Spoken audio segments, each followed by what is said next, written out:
1 ball and 1 strike to count.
And again, I think the count is 0-1. They do not have the scoreboard working here. And now Tobin gets plunked on the left arm. He wanted that anyway. He had no interest in hitting.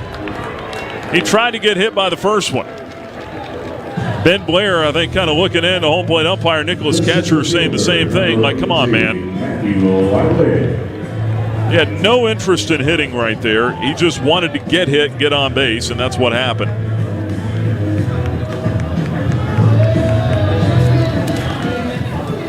Flames will not appeal it. You can challenge that to see if he intentionally stuck his arm out or leg out to try to get hit. They're loaded now with 1 out. The first pitch downstairs to the right-handed batter. 1 ball and no strikes. Matthew Lively at the plate. It's an almost all right-handed lineup for the Citadel.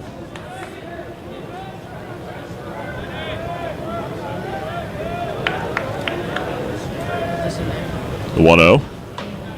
And that slider's in for a strike. Evens the count at 1-1 now on Lively. Flames play the infield back at double play depth up the middle. You got Sorensen about a step behind the bag at third base. And then DiCandido off the bag behind the runner at first. Outfield straightaway. Next pitch downstairs. 2 balls, 1 strike to Lively. Well, after an uneventful 3 up, 3 down first inning, Ben Blair dealing with traffic all over the place here in the second. An error to start the inning. A single by Gibson, then a hit batter with a strikeout wedged in between. 2-1.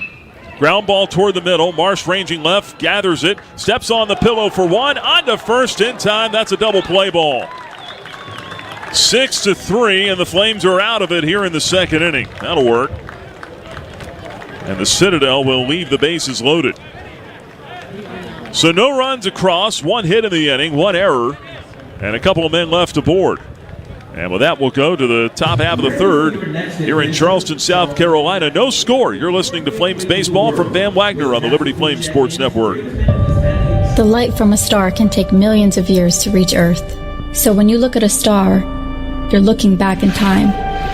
But I see the future.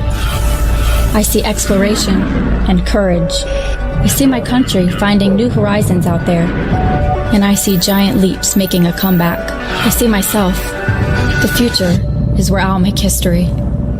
This message is brought to you by the United States Space Force. More information is available at spaceforce.mil. You're listening to Flames Baseball from Van Wagner on the Liberty Flames Sports Network, presented by Abish Financial Services. Time now to check the out-of-town scoreboard, built by Frank Good Builders. Well, here in Charleston, it's 0-0 as we go to the top of inning number 3. Nick Pierce with you from Joseph P. Riley Ballpark. Look at what else is happening, though, around Conference USA this afternoon. It's a final in Bowling Green, Kentucky. BYU rallied to beat Western Kentucky with 2 runs in the ninth. They win it 3-2. Stunner there for the Hilltoppers at Nick Dennis Field this afternoon. And the lead going into the top of the ninth. 3-2 final, BYU wins it. Elsewhere, Missouri State at Louisiana. It's the Bears with a 2-0 lead over the Raging Cajuns. They're in the top of the 5th inning. Bottom half of the second at Kennesaw State. Owls are scoreless with Evansville. And a few other games getting going now. Bottom half of the first, Middle Tennessee hosting Bellarmine. No score there. Top of the second, Delaware's at Elon. No score there. Affecting the scoreboard, we head to the top half of inning number 3, the Citadel and Liberty scoreless. Public address announcer here addressing the issues they are having with the scoreboard right now. And he will be manually reminding the crowd of what the score is, it appears. So we've got to be on our P's and Q's today with the pitch counts. Dylan Grabowski leads off for the Flames, swings and sends one foul back out of play, 0-1. 8, 9, and 1 hitters due up for Liberty. Grabowski, the right-handed hitting second baseman. This guy was an All-American in junior college last year at Patrick and Henry. Takes a strike here, and it's quickly 0-2 on Grabowski. Did it on the mound as a starting pitcher, did it at the plate. He had some obscene offensive numbers each of his last 2 years there. There's the 0-2 to Grabowski. Foul back out of play, still 0-2. He'll be followed by Josh Campos, the center fielder, and then back to the top of the order with Tanner Marsh.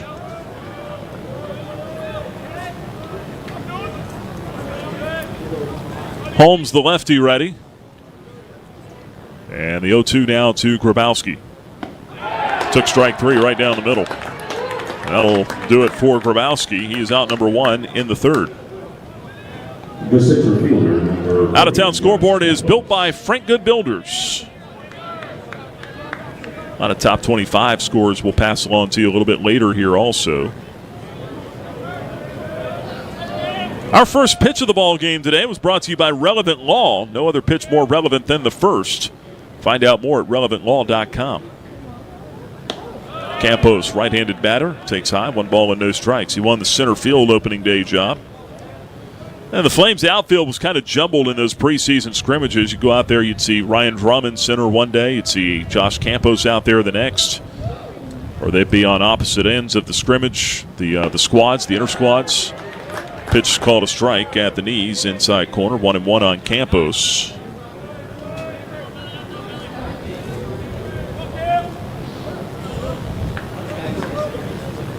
One out, nobody on. Top of the third, no score. The 1-1. Campos a lunge and a miss. Couldn't get the breaking ball down and in. It's 1-2 now. Josh Campos transfer from Florence Darlington Tech.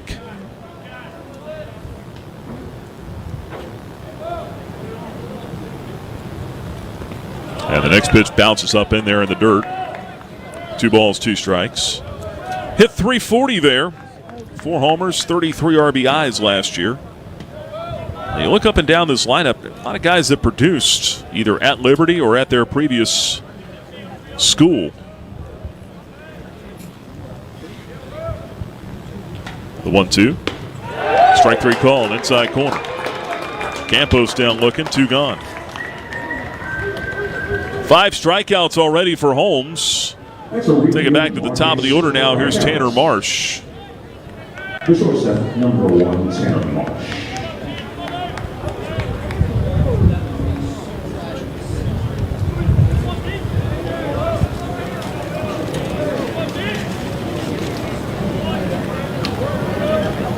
Marsh batting for the right side.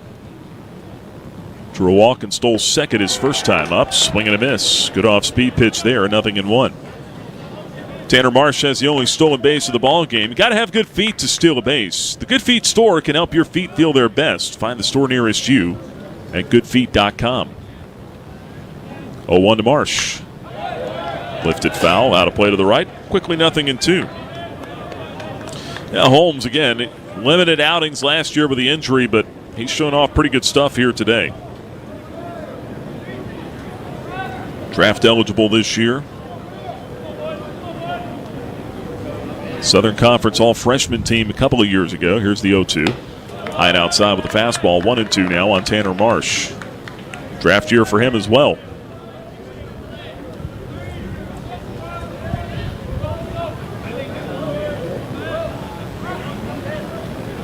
One ball, 2 strike pitch. Here it comes. Foul back to the screen, still 1-2. Heard something the other day that there's talk Major League Baseball may stop drafting high school players. Make guys go to college first. I don't know if that's got any steam to it or not, but got a new collective bargaining agreement coming up next year. I'm sure a whole lot of things along those lines and others will be put in there. Here's a bouncing ball to the left side, slowly hit. Third baseman charging, gloves, throws late to first. Heck of a try over there at third base by Patel, but too much speed from Tanner Marsh, and he beats it out with an infield single to extend the inning here in the third. Softly hit on the ground. On that natural grass, Patel came charging, did all he could, but did not have a play. So the first base hit of the 2026 season for Tanner Marsh, hopefully the first of many. Guy who had .294 last year. Now it's Riley DiCandido, strikeout victim his first time up, left-handed hitter. Throw over to first and the runner gets back.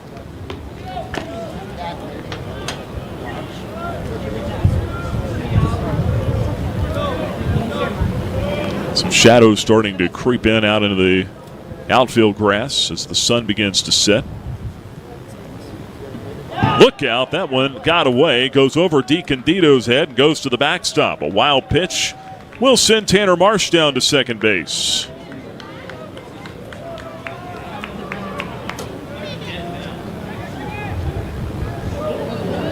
Flames have another man in scoring position. It's Marsh again. He's the only guy that's reached so far. See if DiCandido can come up with a 2-out hit here and score him. Next pitch to Riley. Off speed in there for a strike. And again, you'll have to forgive me. I believe the count is 1-1. Scoreboard is not functioning here at the ballpark in left field.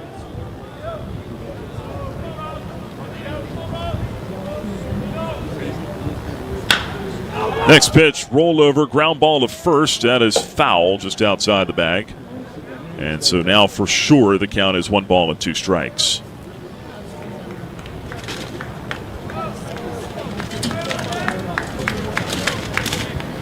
No question about that now.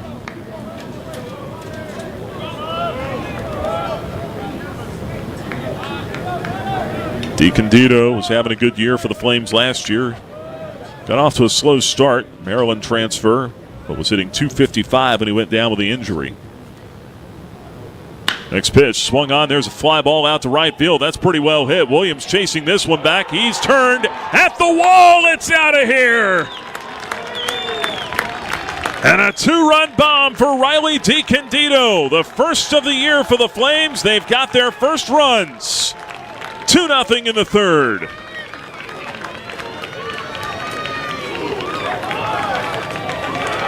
How about that? A 2-strike, 2-out pitch, and DiCandido turns on it, sends it out of here. 2-run homer. His second as a Liberty Flame. And after the Citadel loaded the bases with only 1 out in the second, failed to score. Now the Flames grab 2 with 2 outs on the home run. Here in the third, Ryan Drum takes the first one down and in. 1 ball and no strikes.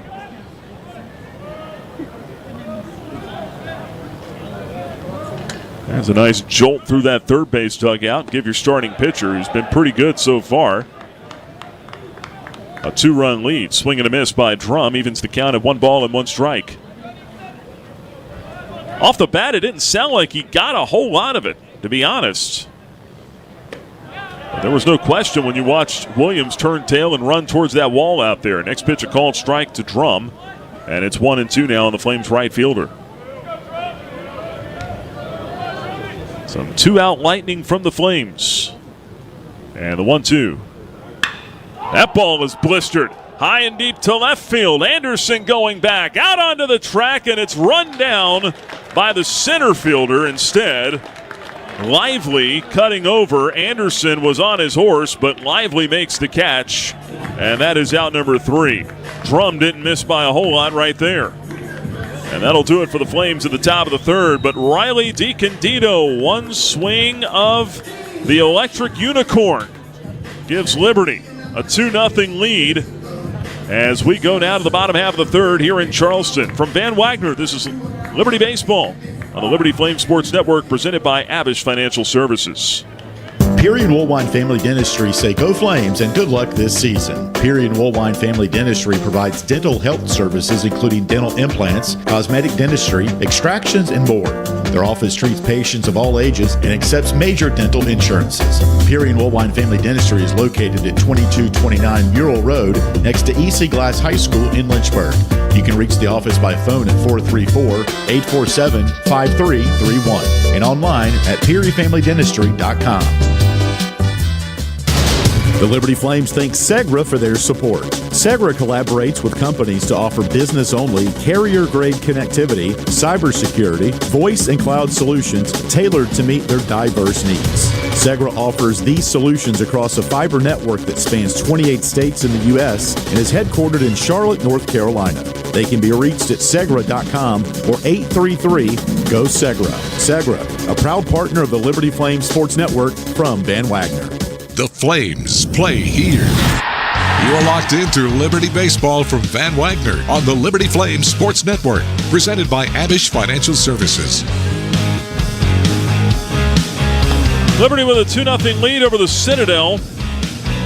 As we go to the bottom half of the third inning, Flames get their first runs of the season on a 2-out, 2-run homer from Riley DiCandido. Maryland transfer, healthy. Coming back off that knee injury, he got cleared in the fall. And second at bat today, jumped all over what looked like a fastball and sent it out of here. So now Ben Blair going back to work with a 2-0 lead as we head to the home third. 9-1 and 2 hitters due up for the Citadel. Starting with the right fielder, Jaden Williams. Lunge and a miss. Couldn't get that one. 0-1 on Williams.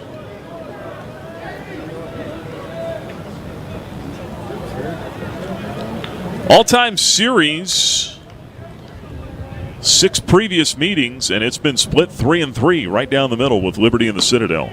Swing and a miss on a breaking ball. 0-2 now on Jaden Williams.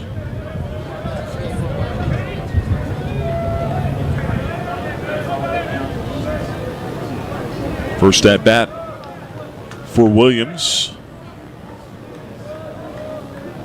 The 0-2. Oh, and outside. He didn't chase that one. 1 ball and 2 strikes now. Again, the first time Flames have played down here since 2017. Williams, a freshman at the plate, so this is his first collegiate action out of Columbia, South Carolina. The 1-2. Pop foul back out of play. Still 1-2 on Jaden Williams. Liberty was down here for weekend action. Actually, I'm trying to remember, did they play the Citadel? I think they did. I think it was the third day they played the Citadel, because there were multiple teams down here. Liberty played UVA on opening day in 2017. Pitch off the plate outside, way outside. 2-2 now on Williams. Got beat there. Then they beat Kansas the next day. And then it was Citadel. They beat the Citadel on Sunday. That's what it was. 2-2. High chopper out towards second. Grabowski stays back, plays that second bounce. Low throw to first, handled by DiCandido, and that's out number one here in the third. A 4-3 ground out. We'll roll it back to the top of the order now. Arian Patel, the hitter. Flames leading the Citadel 2-0 here in the bottom of the third. Coca-Cola is a proud supporter of Liberty Baseball on the radio. Stay tuned after the game for the Coca-Cola 10th Inning Show. Coke, taste the feeling.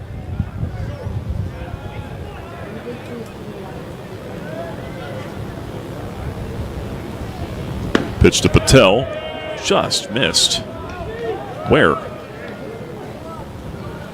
Maybe a tick high, maybe outside, I don't know. 1 ball, no strikes. Patel 0 for 1 with a strikeout swinging in the first. Tries to bunt his way on here. Sorensen charges from third. He gloves. The throw to first is in time. Great job. 2 away here in the third. And they'll do that. They'll just try to catch you off guard. They had over 100 bunts last year, 120 plus stolen bases last year. That is in their DNA. Phillips Daniels, the hitter now.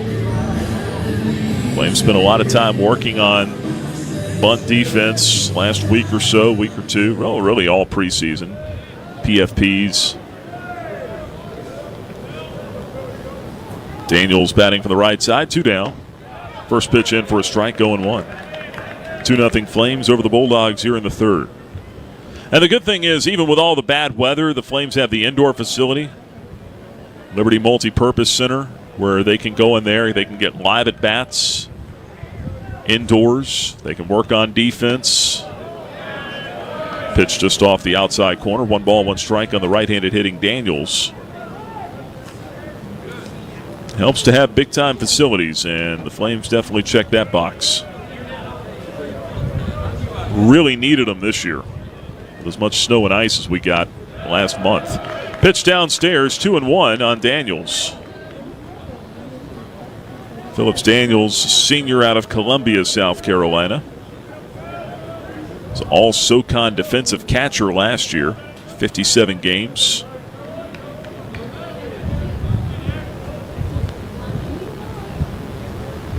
Next pitch is sliced down the right field line. That'll go foul. And bounces up off the sidewall, that green wall that juts in along the line down there. 2-2 now on Daniels. First line in his bio after how many starts he made for Daniels. Hit by a pitch 20 times over the course of the season. I don't know if that's the first thing I'd want in my bio. You go to the plate to hit, not to get hit, right? Here's 2-2. Fastball misses up and in, and the count goes full. 3-2 on Daniels. I think that's part of their game, like we've talked about. First time they've had a guy get hit 20 times since 2014. A kid by the name of Bo Thompson that year. Next pitch, soft bouncer up the middle. Marsh ranging left, has it out by the bag. He'll wing it over to first in time for the out of Daniels. Daniels not exactly busting it down the line there, and he's out number 3 in the third inning. And that'll do it for the Citadel. 1-2, 3-0 doing. We'll go to the top of the fourth here in Charleston, South Carolina. Liberty on top of the Citadel, 2-0 from Van Wagner. This is the Liberty Flame Sports Network presented by Abish Financial Services. John Barkley loves Tuesday nights with his pals. You guys ever seen a perfect game? Here we go. A night when scores made aren't nearly as important as friendships kept. Get out your phones. Gonna be epic. So he doesn't miss a night. John counts on Sentra to keep him healthy and at his best. Perfection begins now. Start your video. Delete your video. Like and share. Sentra, caring about folks like John. Thompson Brooks Insurance has been serving Virginia for over 35 years, helping individuals and businesses with their insurance and investment needs. The team at Thompson Brooks is experienced in understanding Medicare, retirement planning, life insurance, the healthcare marketplace, and group insurance benefits.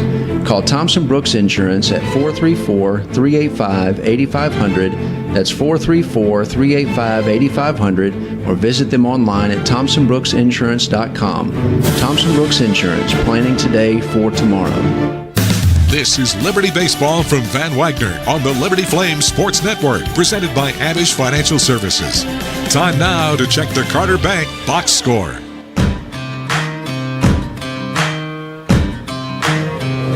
Two 2-0 Liberty on top of the Citadel as we move to the top of the fourth inning. And your Carter Bank box score looks like this for the Flames. 2 runs, 2 hits, and an error. Liberty is stranded. Just 1 base runner today. The Citadel, no runs, a hit, no errors. And the Bulldogs have left on 2 so far. Citadel loaded the bases with only 1 man out in the second inning. Could not score. They hit into an inning-ending double play instead. And the Flames came right back with 2 outs in the top of the third. Got an infield single from Tanner Marsh. And then a 2-strike, 2-run home run from Riley DiCandido to grab the lead. Here we are now in the top half of the fourth. Nick Barone leads off at the plate. Check swing popped up foul to the right, 0-1. Barone, Sorensen, and Vidston the scheduled 3 for the Flames in the fourth inning against lefty Will Holmes. Holmes has piled up 4 strikeouts, or make it 5 strikeouts this afternoon.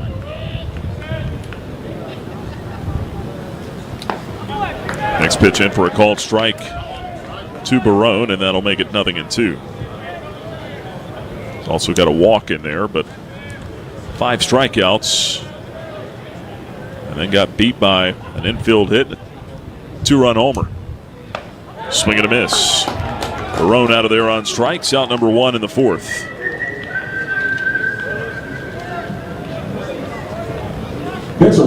So number 6 on the day for Holmes. Start checking his career highs. That'll bring up Sorensen now.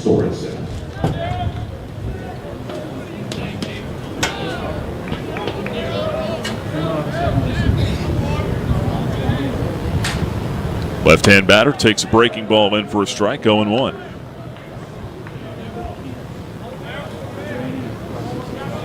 Season high was 7 strikeouts last year for Holmes, so he is on his way to that.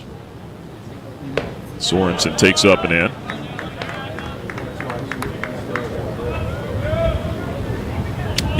The other frustrating part is it's not just that the scoreboard's not working here. The home plate umpire is giving us absolutely no help whatsoever with the count. That pitch called a strike somewhere in the area code of the outside corner. And as I say that, Nick Ketcher throws up the fingers. 1 ball, the appropriate ones. 1 ball, 2 strikes, the count. He tells us what the count is, and there's a strikeout of Sorensen for out number 2 in the fourth. That's a refield market strikeout. No, he wasn't greeting me. He said, here's what the count is.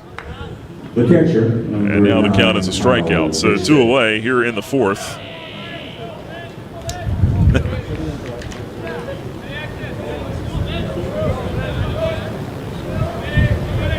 These umpires have said what we said half the time.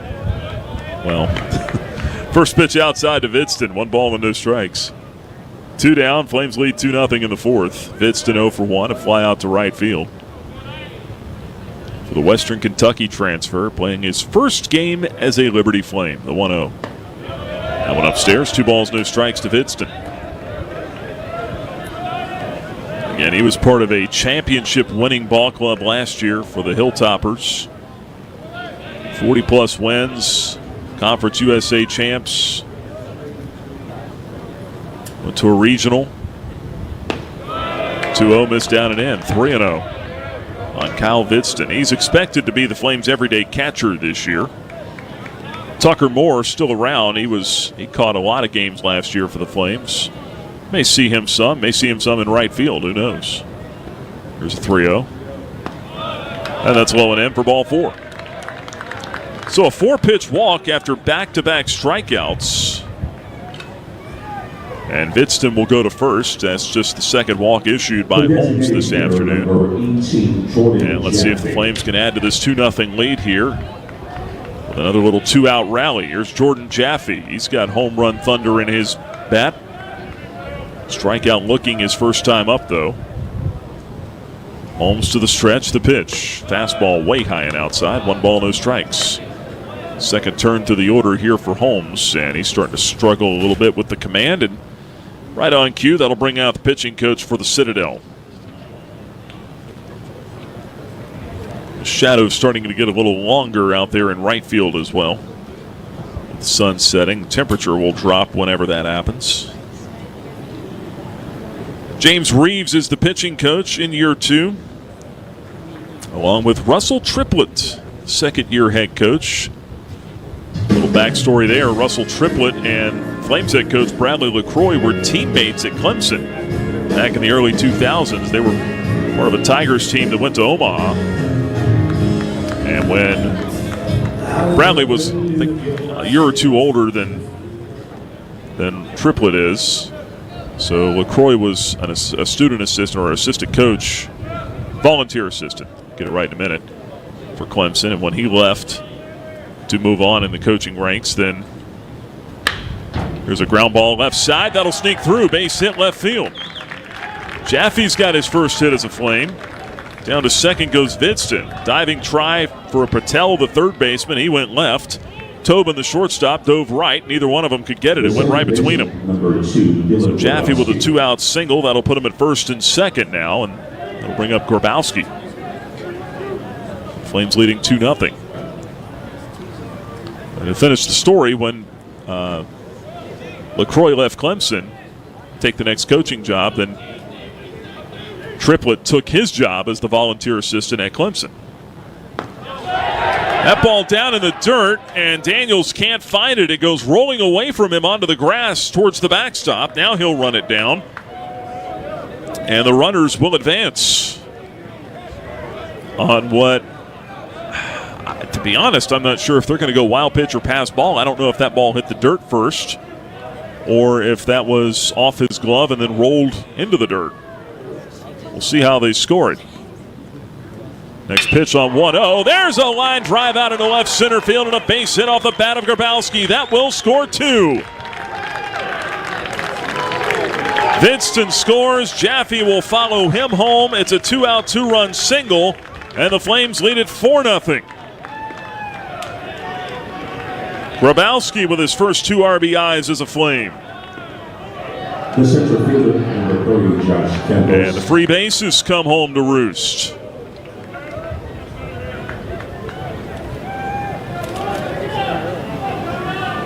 Flames have scored all of their runs with 2 outs.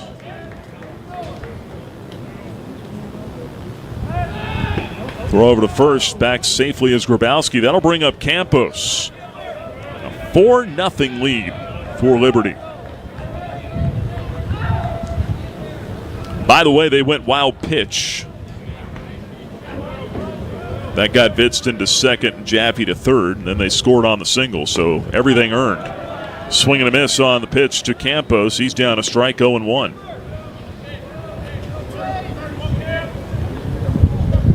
Had they gone past ball, one of those at least would have been unearned, at least for the moment.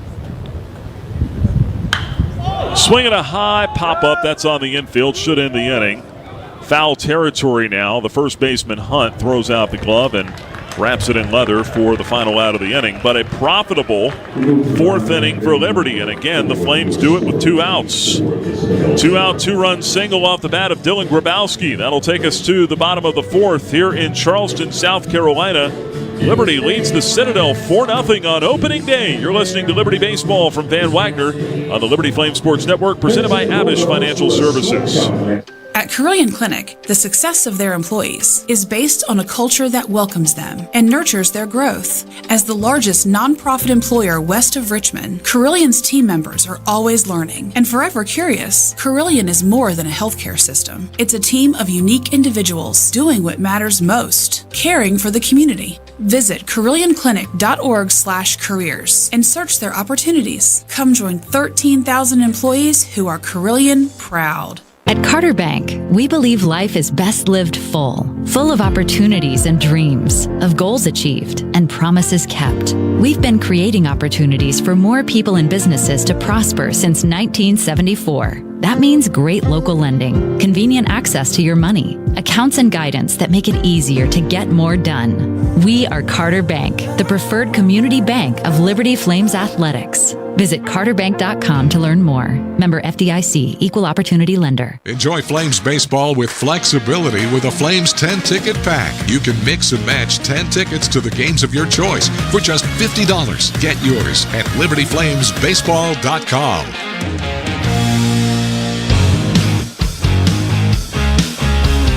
Flames enjoy a 4-0 lead here on opening day. Liberty over the Citadel as we go to the bottom half of the fourth inning. Nick Pierce with you from Riley Park in Charleston, South Carolina. And it will be the middle of the order coming up here for the Bulldogs. They try to get something going against Ben Blair, the left fielder and the only left-handed hitter in the lineup for the Citadel. TJ Anderson comes to the plate. 0 for 1 with a strikeout swinging back in the first inning against Blair. Right-hander poised into the wind, his first one. Swing and a miss on the high fastball. It's 0-1. Anderson followed by Hunt and Hodges. And the Citadel half of the fourth.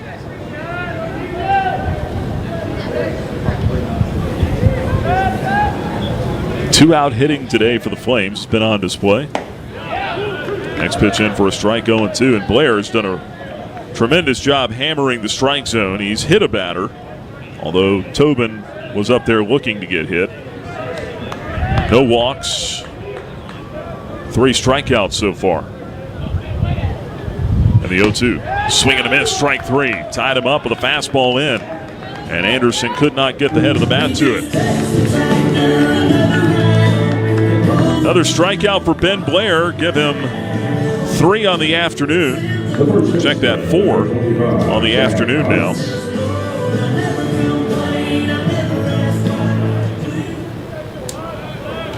And the batter now is Zach Hunt. Blair winds and fires. Hunt pops this one up. Shallow right field. Drum on the run coming in, but Grabowski's under it. And the second baseman makes the catch on the outfield grass. 2 down now in the fourth.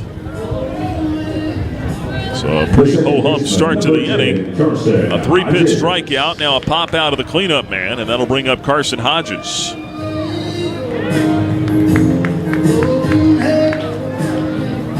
Talked to Blair this week, 3 days ago or so, at the ballpark, and he's really amped to get this season going. First pitch in for a strike on Hodges, 0-1. And one of the questions that came up is, I think it's a fair question, is did you ever think about leaving? You know, this day of the transfer portal and free agent movement basically all over the place. And he said, absolutely not. Ground ball to the right side, foul off the dugout railing, and it's 0-2. And I asked because a lot of people were asking me, is Ben Blair going to be back next year? As soon as that conference tournament ended, that was one of the first questions people were asking me. Is he coming back? I said, well, I sure hope so. But he said, never thought about it, never entertained the idea. And there's a strikeout looking of Hodges as Blair fires a fastball right down the middle. Hodges can't pull the trigger, and that will do it for the Citadel in the fourth. 3 up and 3 down go the Bulldogs. Strikeout number 5 for Ben Blair. He's through 4 scoreless innings, and we go to the 5th. Liberty on top of the Citadel, 4-0. Hi, it's Jonathan Cotton, and people often ask me, what is the Good Feet store? I respond, we are an arch support store. When you come in, our staff is going to welcome you and listen to your needs. We want to learn about you, your lifestyle, your work, and the types of shoes you enjoy wearing. Then after measuring your feet, we are going to fit you from a selection of over 300 styles and sizes of arch supports. Come into the Good Feet store for your free fitting and test walk. Visit goodfeet.com for the location nearest you. We look forward to seeing you soon at the Good Feet store.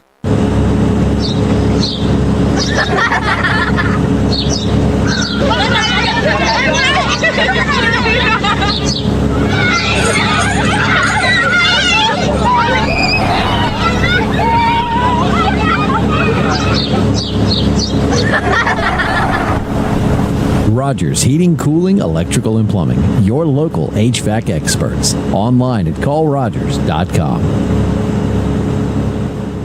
Now, back to more Flames baseball from Van Wagner on the Liberty Flames Sports Network, presented by Abish Financial Services. Top half of the 5th. Liberty leading the Citadel 4-0 here in Charleston on opening day. Nick Pierce back here with you. 4 runs, 4 hits, and an error for the Flames. No runs, 1 hit, no errors for the Bulldogs. Again, the Citadel's best scoring chance came in the bottom of the 2nd. They had the bases loaded with just 1 out.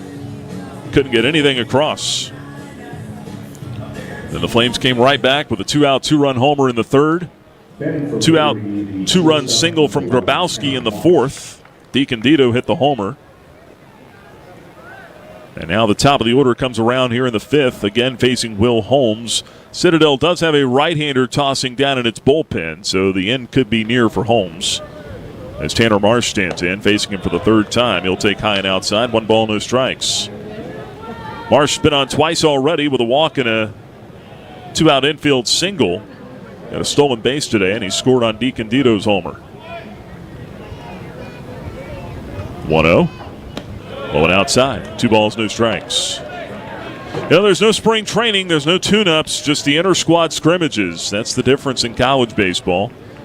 Pitchers and catchers just reporting there in the last week in Major League Baseball for spring training. Swinging a foul back. 2-1 now on Marsh. They'll start playing games next weekend. Spring training games will get underway. And then they'll spend the better part of a month, a little over a month, down in Florida or Arizona, wherever your spring training site is. Just playing meaningless ball games. Swinging a foul back, 2-2. Pitchers getting themselves right, hitters getting timing back, all to crank it up at the end of March, early April for real. But on the other side, college baseball, you get those 4 weeks on campus. Hopefully you got good weather in January. You got to be ready to go by mid-February. That one line foul, a breaking ball from Holmes. I'll tell you, that's something Marsh has done a good job of today, spoiling pitches with 2 strikes. That's caught my attention. The first at bat he did that. Starting to do it here. 2 balls, 2 strikes. And that's something you definitely, a trait you definitely want in your leadoff hitter. 2-2 now to Marsh. There's a fly ball, pretty well hit out to left field. Anderson on the run toward the track. He won't get it. It's over his head off the base of the wall. Marsh can scoot. He's around second. He'll try for 3, and he's in there with a sliding triple. Tanner Marsh banging his chest as he pops up with the slide at third base. And the Flames have the leadoff man 90 feet away here in the 5th. Already a 4-0 lead. Marsh, with his 3rd career triple, stands at third base. That ball blistered into the gap in left center off the big Segra sign out there. And now Riley DiCandido will bat from the left side here against Holmes. They'll stay with the lefty for now. First pitch, good cut, but he fouled it back, 0-1.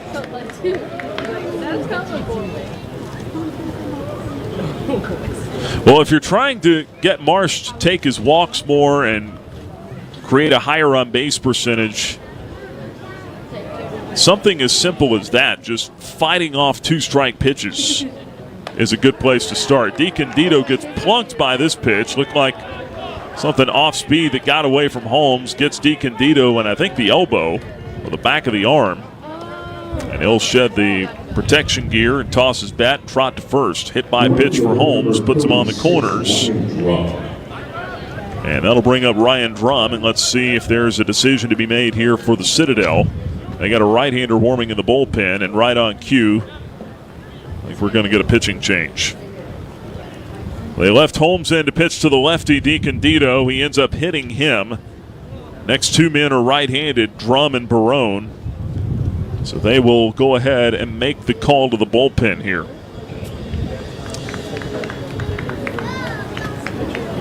So that will be all she wrote.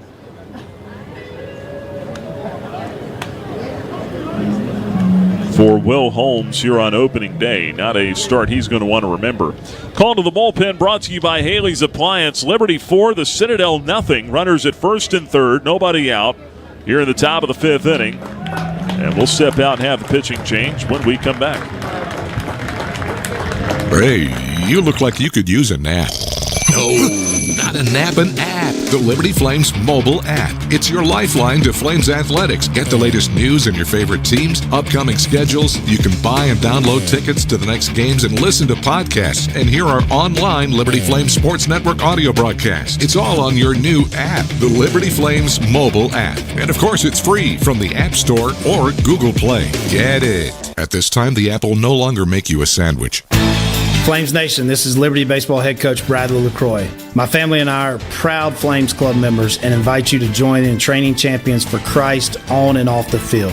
Whether you're at the game or cheering from home, your support is valuable and directly impacts our student athletes. Memberships start at just $75 and comes with great benefits like access to premium seating, hospitality, and parking privileges. Join today. Visit libertyflamesclub.org.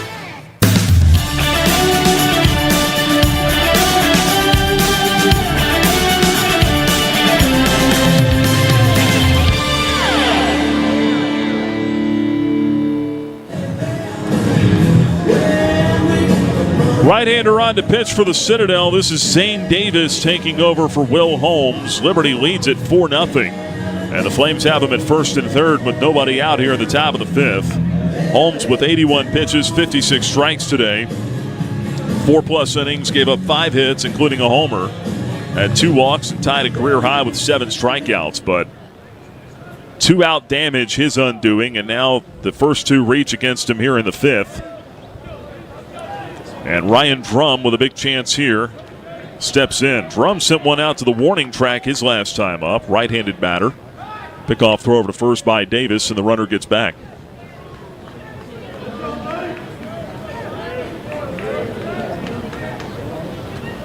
Zane Davis, senior from Chesterfield, South Carolina. 6 feet tall, 175 pounds. Drum swings on the first pitch, skies it to shallow left. Racing in, Anderson under it. He'll make a basket catch. Marsh tags at third. He'll score anyway. Even with Anderson running in on that ball, he was angling towards second base. And Marsh, knowing that Anderson wouldn't be able to set his feet and get a throw off, alertly tags up and takes home. Sac fly and an RBI for Ryan Drum. Makes it 5-0 Liberty in the fifth. And there's one man out. DiCandido parks it at first base, stays put. And the first one to Barone, misses outside and low. 1 ball and no strikes. Charged the run, by the way, to the starter Holmes. He's now given up 5, and the man at first still belongs to him as well. Throw over to first, and the runner gets back safely. So a 5-0 lead for the Flames. And now here's a drive to deep left off the bat of Barone. Will the park hold that one? No, it's out of here. Nick Barone, his first of the year, a 2-run shot. And the Flames have blown this baby open. It's 7-0 in the fifth. Wow. Barone goes into launch mode. And the Flames dugout is cooking right now. Barone with 10 homers a year ago. He's got his first here on opening day. Shut the book on Holmes now. He gives up 6 earned this afternoon. And the first pitch to Jackson Sorensen misses outside. 1 ball, no strikes. Good gracious. Well, so much for all that talk about a team that couldn't hit, right? At least that was the narrative last year. Sorensen swings on the first one, skies it foul, left side out of play.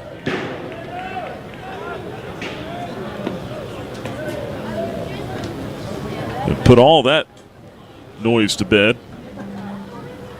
A 7 spot. We're not even halfway through this game. Bouncing ball foul up along the first base side.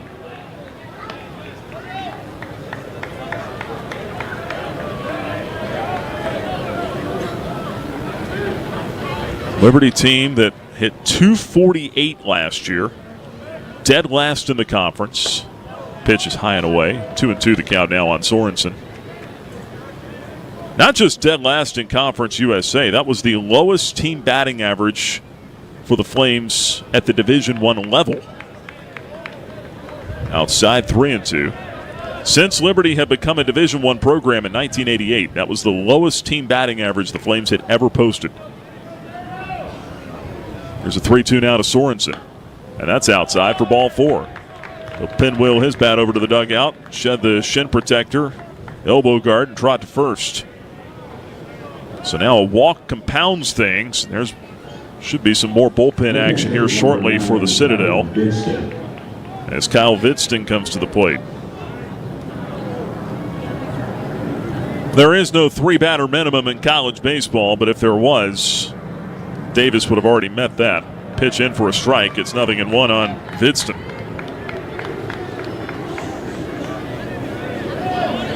Big leagues, you have to face at least 3 batters when you come in or finish an inning. Next pitch inside. 1 ball, 1 strike to Vidston. He drew a walk and scored on the Grabowski base hit back in the 4th. Flames had scored 4 runs with 2 outs in the first 4 innings. They've done all their damage with less than 2 outs here in the 5th. That pitch downstairs. 1 ball, 1 strike. Or 2 balls, 1 strike, excuse me.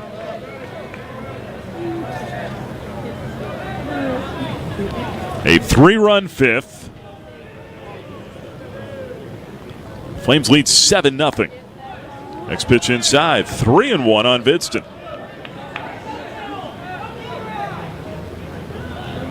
Still only 1 out. Sorensen at first. Jaffe on deck. Pickoff throw over to first by Davis, and the runner gets back. Zane Davis, last year, 20 appearances on the mound. Mostly out of the bullpen at a 7.18 ERA. So it didn't go well for him. Here's the pitch. Vidston grounds this one foul past third. Just missed a double that time down the line. And the count goes full 3-2 on the Flames catcher.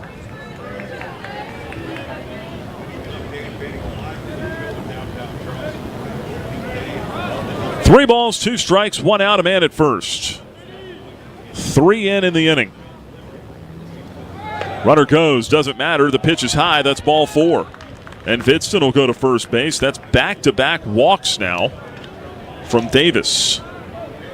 He came into a tough spot, but now he's compounded things. And they've got another right-hander up loosening down in the bullpen for the Citadel.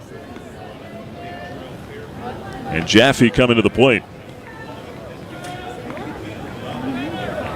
1 for 2, a single, and a run scored for the Richmond transfer. And the pitch. That one's in for a strike, 0-1. Breaking ball that time from Davis.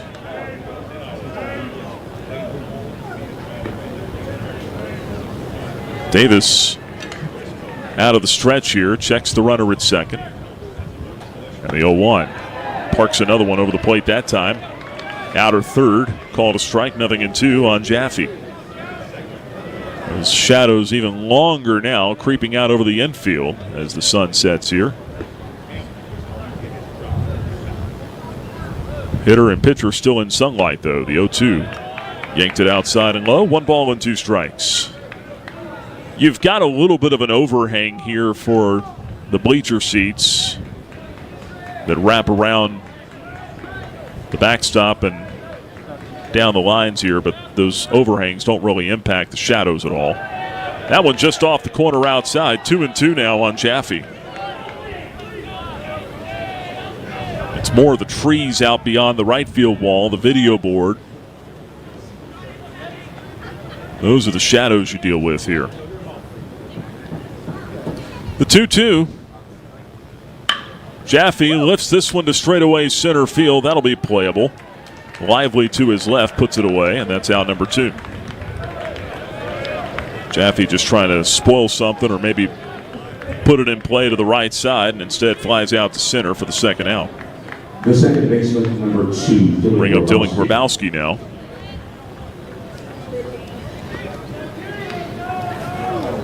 Grabowski, 5'10", 200-pounder from Trafford, PA. Stands in for the right side. The pitch. High and outside, ball 1. He had a 2-run single his last time up. This guy last year hit .394 at Patrick and Henry Community College. Had a 1189 OPS. Downstairs with the next one, 2-0. In his career at Patrick and Henry, hit .405, 1252 OPS, and 21 homers in 97 games. Big reason he was an All-American at the junior college level. 2-0, way outside, 3-0. Doesn't always transfer to Division I baseball, but he certainly passed the eye test. I can tell you, when I went out one of the early scrimmages to watch the Flames, actually, I don't think it was a scrimmage. They were just hitting that day, taking batting practice. 3-0 in for a strike, 3-1. There were a couple of guys that every time it came off their bat, it was loud, even the ones that would have probably been outs. One was Ryan Frum, the other was Dylan Grabowski. 3-1, grounded foul past third. It's full 3-2. Everything coming off there, and they had the TrackMan data on the video board back at home in Lynchburg. Everything coming off their bat was 99 miles an hour and above exit velocity. 104, 105. There's a fly ball out to right center field. Lively tracking this one. He'll give way to the right fielder, Williams. He makes the catch, and that's out number 3. So no dice for Grabowski this time, but the Flames have a profitable 5th inning. They score 3 more times. 2-run homer off the bat of Nick Barone. Second home run of the ball game for the Flames. And as we go to the bottom half of the 5th inning, halfway home here on opening day, Liberty enjoys a 7-0 lead over the Citadel. You're listening to Flames Baseball from Van Wagner on the Liberty Flames Sports Network, presented by Abish Financial Services. Our military veterans in the crowd. True Vet Solutions helps veterans navigate the VA disability process and fight for benefits. It's bow time.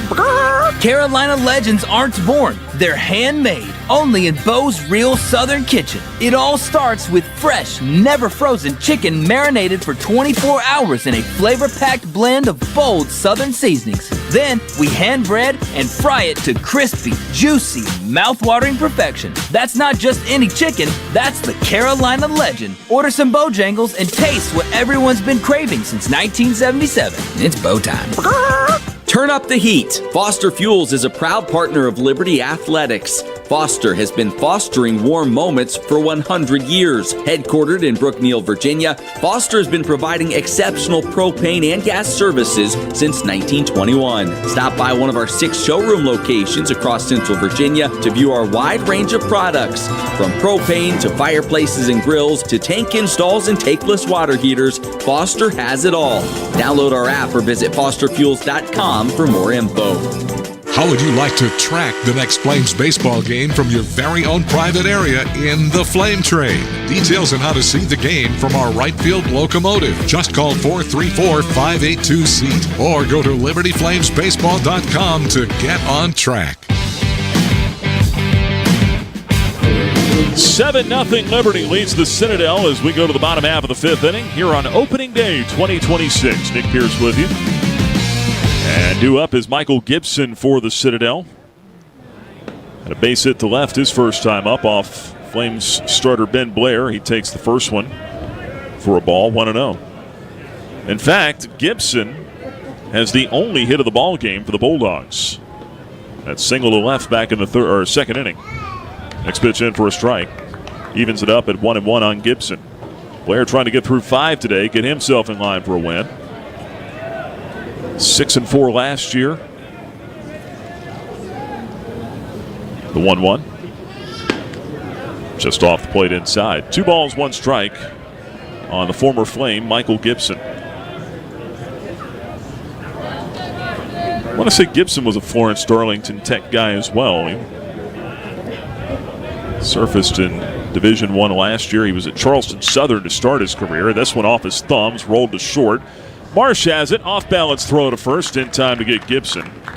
And there is out number 1 in the 5th inning. The shortstop, number 1, Lane Tobin. Yeah, Gibson, Florence Darlington Tech in 23 and 24. Liberty last year in 25. And he was at Charleston Southern to begin things. So this is his 5th year in college baseball. Lane Tobin, the batter now. Shortens to bunt, pulled it back, took outside, ball 1. He got hit by a pitch his last time up. Then got erased on a 6-3 double play to end the inning back in the second. That's the inning that the Citadel is going to look back and kick themselves over. And the bases loaded, 1 out, didn't get anything. Game was scoreless after 2. As Blair misses inside, 2-0 the count. And then the Flames offense has erupted since then. Liberty leads 7-0 here in the bottom of the 5th. 1 out, nobody on. 2-0. Where'd that miss? Maybe a little inside or up. 3-0 the count on Tobin. I don't think it was inside. It might have been up. 3-0 for the right-hander, Ben Blair. There's a strike. On the inner half of the plate, it's 3-1. No one doing anything in the bullpen right now. A couple folks down there in pullover standing. I don't think there's any pitchers down there at the moment. 3-1. And for a strike at the knees, and the count goes from 3-0 now to 3-2. This guy has shown no interest, at least seemingly, in swinging the bat. I would expect a fastball come right after him here, the 3-2. That's what he did, and he rolls it foul to the right. Just slapped at it, got a piece to stay alive. Still 3-2.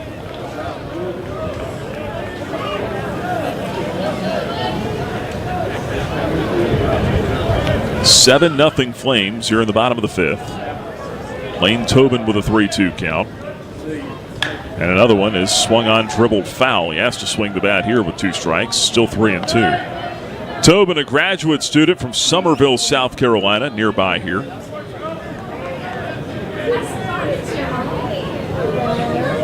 All SoCon defensive shortstop last year. Another 3-2 from Blair, and he struck him out swinging. Got him with a high fastball. Tobin out of there for the second out of the 5th. 6 strikeouts for Blair today. The center fielder. And Blair has not allowed a base runner since he hit Tobin with that pitch back in the second. He's set down 9 in a row since then. Here's Lively now, the center fielder.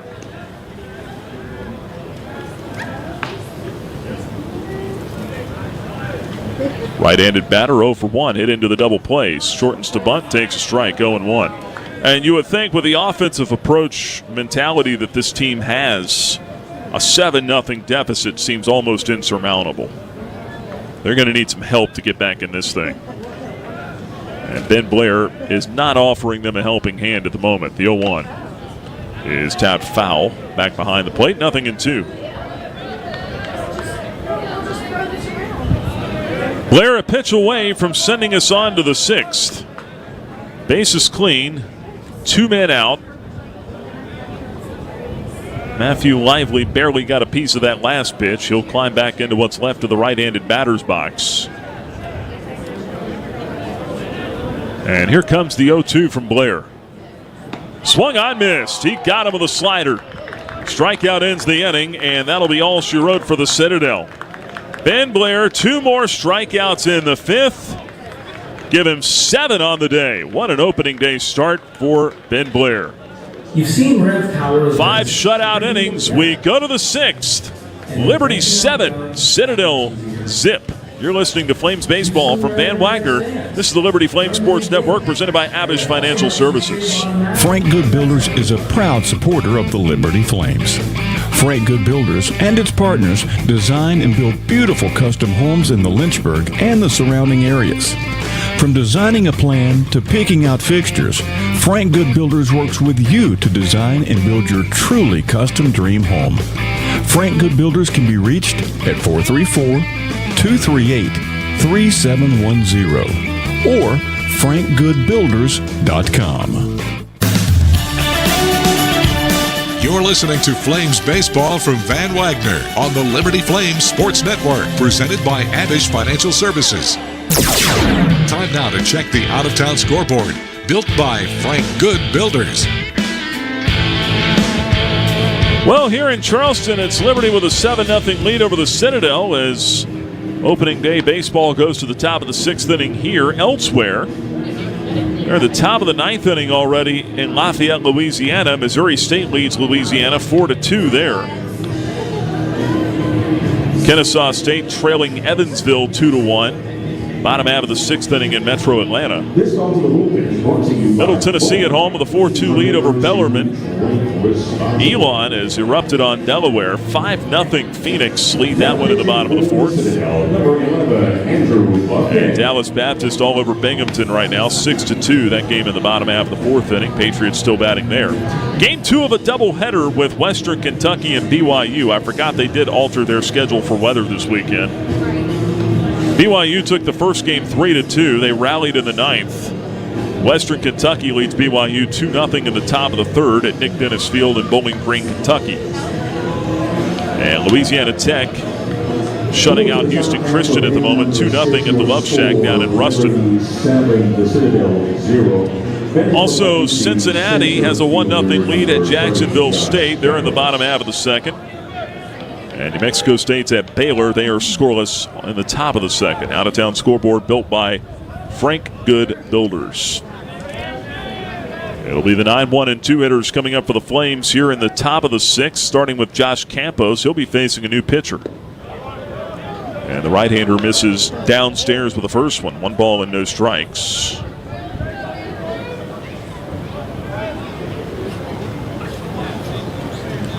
Bufkin on the pitch for the Citadel. Andrew Bufkin deals a strike here.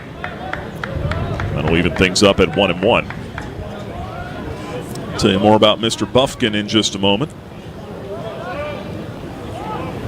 Campos 0 for 2. Strikeout and a pop out. The 1-1. Ground ball hit toward third, but foul. It's 1-2 now on Josh Campos.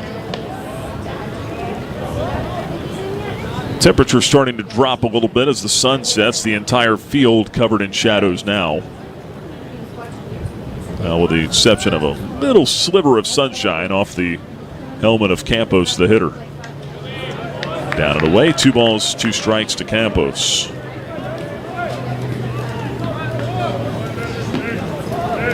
Bufkin is on for Zane Davis, who got roughed up in the 5th inning. Next pitch just missed a little bit low on Campos. That'll run the count full 3-2 now. Bufkin, a 5'11", 185-pound junior, makes his home in Myrtle Beach, a couple hours up the road from here. 3-2. Campos bounces that one to the left side. 2-hopper to third. Long throw to first. Patel got it there, but Hunt can't handle it. He dropped it. That'll be an error on the first baseman. Campos will reach to begin things in the 6th for the Flames. Number 1, Tanner Marsh. E3. First error for the Citadel today.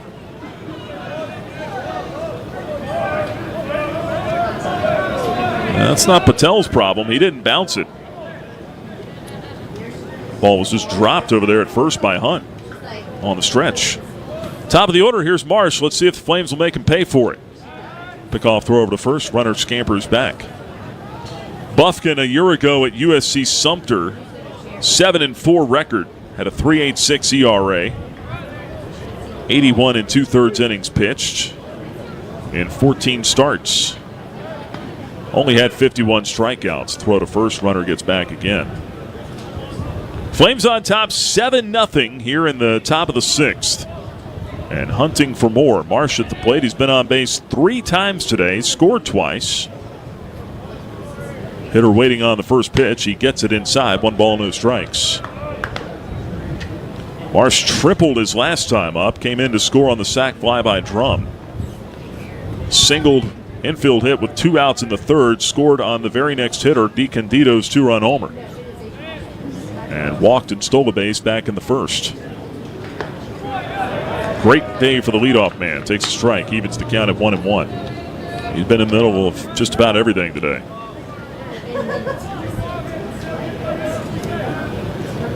Flames won on opening day last year. Throw to first, close, but Campos back safely. Liberty actually started 5-0 last year.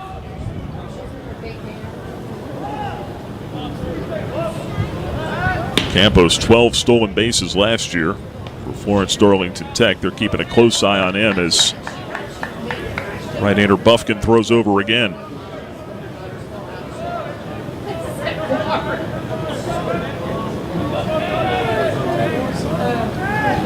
From the stretch, Campos not running the pitch. High to Marsh.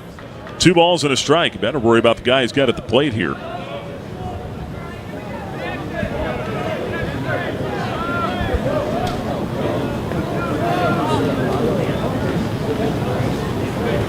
Breeze pushing out to right field, as it has been most of the afternoon. Now the pitch hit in the air that way, out toward right. Not deep enough, though. Williams has a beat on this one, angling over to the line, makes the catch. And that's out number 1 in the 6th. So Tanner Marsh is retired for the first time today. Brings up DiCandito. Make sure you download the Liberty Flames mobile app. Get every live audio broadcast, your exclusive podcast, buy and download tickets, and much more. Download the Liberty Flames mobile app from the App Store or Google Play.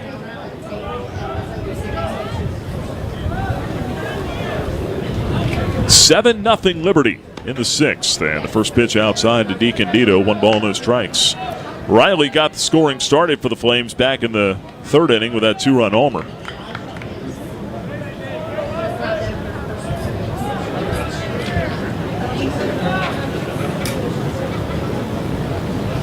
The pitch shows bunt, gets it down. That might be a base hit. Pitcher off the mound, comes to get it. Throws to first. He does get DiCandito. That was played well by Bufkin. If he didn't make the play, no one was going to. Down to second goes Campos. And that is the second out of the inning. Should be a sacrifice bunt for DiCandito. I don't think DiCandito was trying to sacrifice there. I think he was trying to get a hit. We'll typically try to sacrifice a guy with 1 out. He just needed to push that thing a little bit harder. Instead, stuck it in the grass, and Bufkin was able to come make the play on it. Here's Drum now. Right-hand batter takes low and in, ball 1. So Marsh in scoring position if Drum can come up with a 2-out hit. Flames lead at 7-0 at the moment.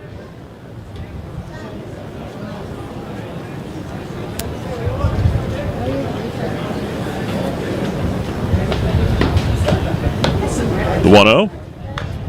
Tap foul, back behind him. Ball and a strike on Drum. It's a guy that's getting a lot of preseason praise.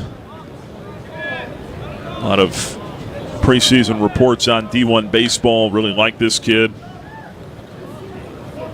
He hit well at Butler last year, 303. 14 doubles for the Bulldogs. Takes downstairs, 2-1. Again, I was telling you in the last inning or so about the 2 guys that had the loudest contact at the first practice I was at for the Flames this spring. And Drum was one of them. 2-1 pitch in for a strike. It's 2-2 now. 21-year-old out of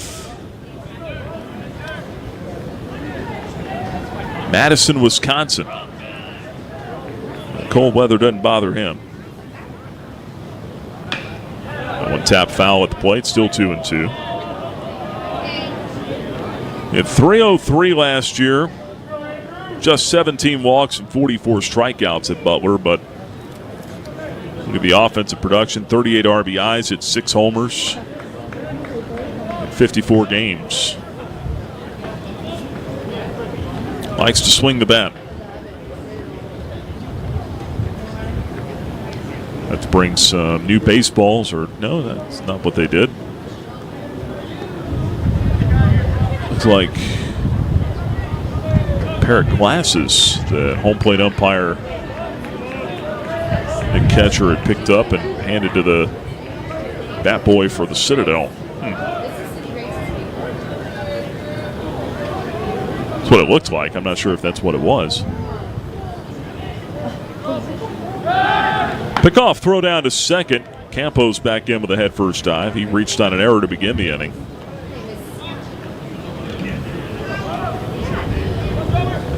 Still 2-2 on Drum. Flames on top 7-0 here in the top of the 6th.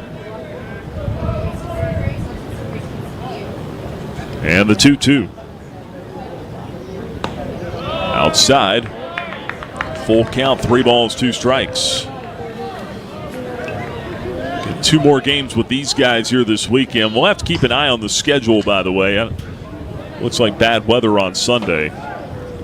Should get a decision on what's going to happen the rest of the weekend later tonight or first thing tomorrow. Here's a ground ball, weakly hit toward third. Cutting over is Patel. He'll wing it over to first in time to get Drum, and that's out number 3 for the Flames in the 6th. Liberty gets the leadoff man on, cannot score him as Buffkin works around the early error. Lights come on here at the ballpark, finally. We were just about to be sitting in the dark. We'll go to the bottom half of the 6th inning. Ben Blair back to the mound. He's got a 7-0 lead. You're listening to Liberty Baseball from Van Wagner on the Liberty Flame Sports Network, presented by Abish Financial Services. Every great athlete knows the final minutes of the game are where champions are made. Whether it's the last inning, the fourth quarter, or overtime, every move counts. One smart play can seal the win, and one mistake could cost it all. Fumble! The same can be said for retirement. I'm Abe Abish, founder of Abish Financial Services. Those last 5 to 10 years before you retire, that's your final stretch. At Abish Financial, we can help build a game plan for taxes, healthcare, and income for the years ahead. Call us for your customized retirement playbook, 571-406-4411. If you're over 59 and have $500,000 or more of investable assets, we can create your plan complimentary. 571-406-4411 or visit abishfinancial.com. Investment advisory services offered through Abish Financial Wealth Management, LLC, a registered investment advisor firm. Insurance services offered through Abish Financial Services, Inc., licensed in Virginia.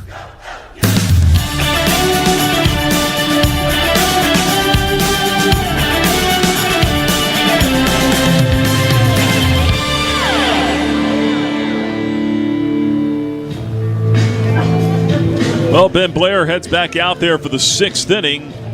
He's only at 58 pitches right now. That's probably got another inning or so in him. 70-80 pitches, I'm told, was what the target was for him today. He's got another inning, maybe 2. So he goes back to work here. 7-0 lead over the Citadel in the bottom half of the 6th. And the leadoff man will be Jaden Williams, the right fielder. 9-1 and 2 hitters due up. First one downstairs to Williams. 1 ball and no strikes.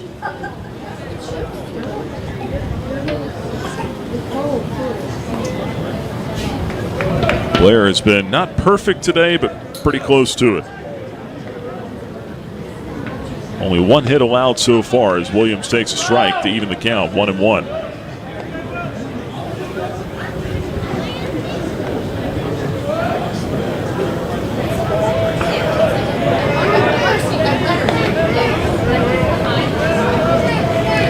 One. Lunge and a miss. Took something off there, and it's 1-2.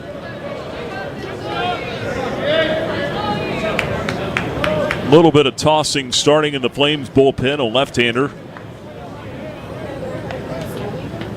Not even on the mound yet, just playing catch.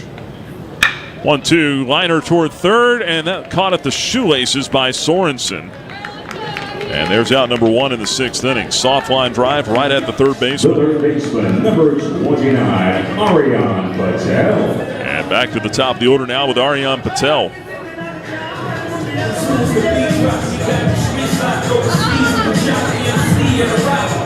Well, a reminder again here in 2026, every Sunday is Bark at the Park with Liberty Baseball. Bring your dog to Worthington Field at Liberty Baseball Stadium and join the Flames Pup Club. Tell you about it after this first pitch. It's inside for ball 1. Get a bandana, a chew toy, and a leash, plus tickets for Bark at the Park, all just $50. Email flamesclub@liberty.edu to sign up. Everyone was barking about that promotion last year, howling and wanting to bring that back. Well, you got your wish. Next pitch in for a strike on Patel.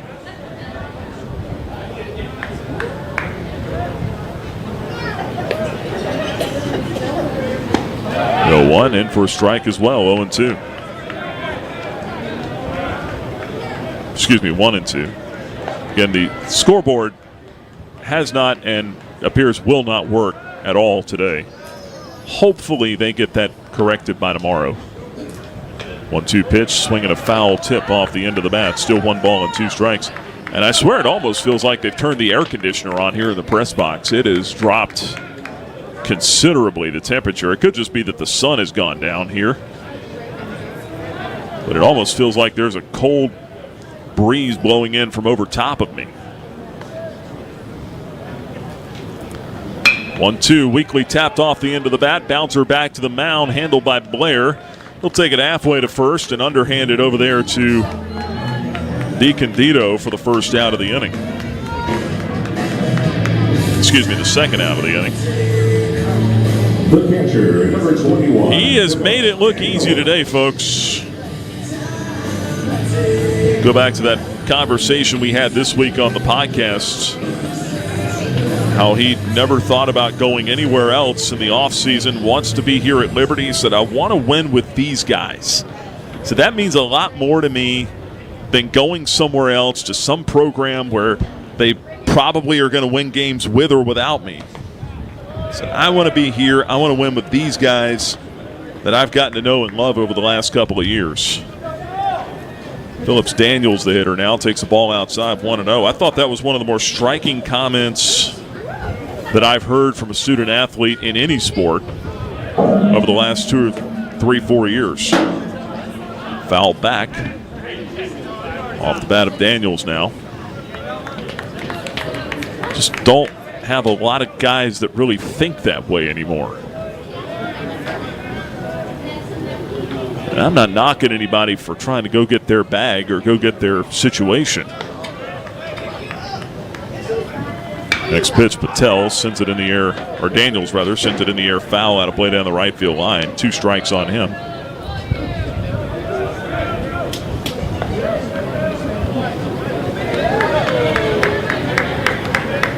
One ball, 2 strikes, the count, 2 outs. Well, at least for the moment, Ben Blair appears to be on his way to winning game number 1 with his teammates here on opening day. The 1-2 outside, 2 balls and 2 strikes. He's talking with somebody today about state of college athletics, and if you follow the off-the-field stuff, the court rulings and eligibility decisions that are made by the NCAA and the transfer portal. Strike 3 called, 2-2 fastball, froze Daniels, and that'll do it for the Citadel in the 6th. Ben Blair with another strikeout. That is his 8th of the afternoon. And if that's it for Ben Blair, it was a masterpiece here on opening day. You can get bogged down with a lot of the negative stuff out there, but man, when the games start, it's still a lot of fun. It's been fun for the Flames today. We go now to the top of the 7th. Liberty on top of the Citadel, 7-0. You're listening to Flames Baseball from Van Wagner on the Liberty Flames Sports Network, presented by Abish Financial Services. 11 West is a proud sponsor of the Liberty Flames. 11 West specializes in apparel screen printing, embroidery, sew-on, and flat printing. From the design phase with their graphics arts team to the finished product, 11 West collaborates with each client to craft custom apparel and promotional products. For more information, visit 11west.com, call 540-639-9319, or stop by their location at 6598 New River Road in Radford. 11 West, outfitting America in logo wear. Lynchburg Nissan is wasting no time kicking off 2026 with enormous savings. Get up to $9,000 off MSRP, 0% financing for up to 60 months, and new cars starting at under $19,000, plus 1 million mile coverage at no cost. Stress-free buying, that's what we do. Got a trade? Great. We're offering up to 130% of fair KBB value, whether you sell or trade. Inventory is limited and these deals won't last. Stop by, call, or shop online today. Lynchburg Nissan, home of the million-mile warranty. This is Liberty Baseball from Van Wagner on the Liberty Flames Sports Network, presented by Abish Financial Services. Time now to check the Carter Bank box score. Headed to the top half of the 7th, it's all Flames. Liberty 7, the Citadel nothing. And after 6 innings, Liberty with 7 runs on 6 hits, including a pair of home runs. 1 error for the Flames. No runs, 1 hit, 1 error for the Bulldogs. A 1-hit shutout through 6 innings for Ben Blair today. And Nick Barone has one of the Flames' home runs today. He leads off the 7th and takes low and in. 1 ball and no strikes. Andrew Buffkin back to work on the mound for the Bulldogs. A lot of stories today around this game as that one bounces up there in the dirt. 2-0 now on Barone. Flames offense, 2-out hitting early. 3 straight innings of scoring runs. Consistently up and down the lineup, different guys contributing, and then Ben Blair's dominance on the mound. 2-0. Bouncer to the left side, out to short, handled by Tobin. He'll whip it across to first in time to get Barone for out number 1 in the 7th. But the Flames have looked like a much more productive ball club here. At least through the first 2/3 of this ball game so far. A little more than halfway. Jackson Sorensen 0 for 2 with a walk and a strikeout as well. The pitch, left-hand hitter takes outside, ball 1. They had to get more production. That was the thing, and it's just one game, but 1-0, sent foul back out of play. 1 ball and 1 strike. Just one game, but you got to like the early returns here. If they can run a lineup out there like this every day, I mean, you think about, Sorensen's still around the middle of the order, but he was hitting, 3-hole cleanup last year?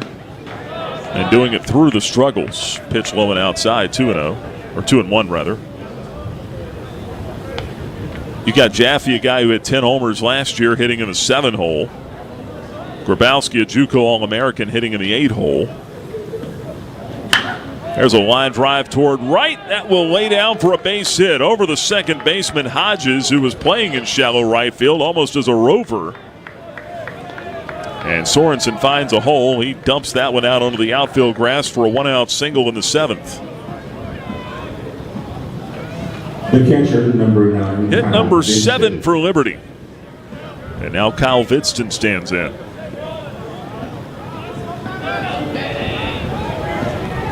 It does speak to the length that you feel like you have in this lineup now if you're the Flames.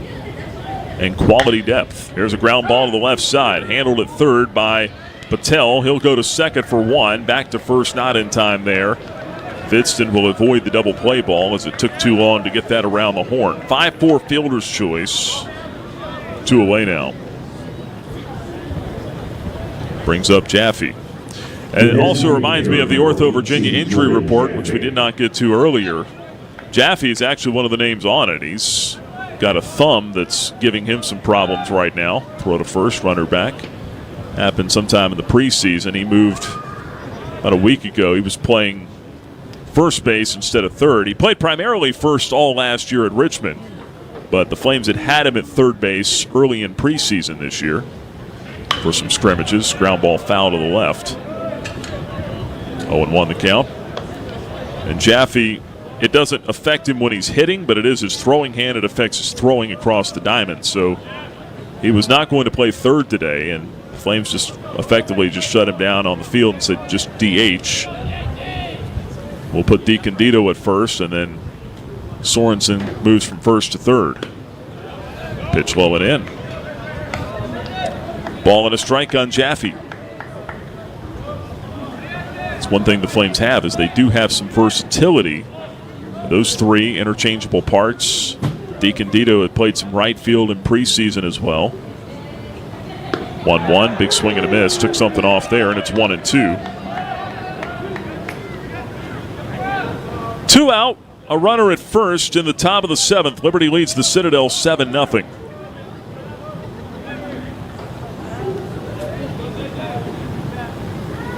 And the 1-2. Here's a fly ball out toward left center field, but the park will hold it. Catch is made out there by Anderson just in front of the track, and that will end the inning. Jaffe flies out to retire the side in the top of the 7th. Flames leave a base runner. And it's time now for the 7th inning stretch. 7th inning stretch powered by Segra. Segra offers customized business technology solutions. Learn more at Segra.com. Bottom half of the 7th coming up here in Charleston. Liberty leads the Citadel 7-0 from Van Wagner. This is the Financial Services. Flames Nation, this is Liberty Baseball head coach Bradley LaCroix. My family and I are proud Flames Club members and invite you to join in training champions for Christ on and off the field. Whether you're at the game or cheering from home, your support is valuable and directly impacts our student athletes. Memberships start at just $75 and comes with great benefits like access to premium seating, hospitality, and parking privileges. Join today. Visit libertyflamesclub.org. The Liberty Flames thank Segra for their support. Segra collaborates with companies to offer business-only, carrier-grade connectivity, cybersecurity, voice and cloud solutions tailored to meet their diverse needs. Segra offers these solutions across a fiber network that spans 28 states in the U.S. and is headquartered in Charlotte, North Carolina. They can be reached at Segra.com or 833-GO-SEGRA. Segra, a proud partner of the Liberty Flames Sports Network from Van Wagner. Now, back to more Flames baseball from Van Wagner on the Liberty Flames Sports Network, presented by Abish Financial Services. Josh Swink will take over on the mound for the Flames as Liberty makes the Haley's Appliance and outdoor pitching change. Going to the bottom half of the 7th inning, Liberty on top of the Citadel, 7-0. What a masterful opening day start for Ben Blair, the preseason CUSA Pitcher of the Year. Lived up to that billing today. 6 shutout innings, allowing just 1 hit from the Citadel today. A single by Michael Gibson back in the 2nd inning. Nothing else after that. No walks, 8 strikeouts. And he did it on just 72 pitches, 53 strikes, and 19 balls. That's as good as you'll get on opening day. And now he gives way to the bullpen, Josh Swink. That'll be interesting to see here with a 7-0 lead how the Flames play this. If they go ahead and maybe let Swink finish out the game, pitch the last 3 innings, or if they maybe use him for an inning and then try to hold him to come back and pitch again maybe tomorrow or Sunday. There's the chance of a doubleheader tomorrow with the weather on Sunday. You're going to need as many arms as you can get tomorrow, so we'll see how the Flames elect to do it here with the bullpen. But the primary job description is keep this at a 7-0 lead at least. Swink facing the left-handed hitting TJ Anderson, and he misses outside with the first one. 1 ball and no strikes. Sinker slider guy, Swink, was dynamite out of the bullpen last year for the Flames, the 1-0. Missed off the plate outside, 2 balls and no strikes. Pitched far better in relief than he did when he started. It was a weird dynamic last year for Swink. He will likely start some games at some point this year, as this one's pop foul out of play to the left. 2-1 now on TJ Anderson. Struck out a couple of times against Ben Blair earlier.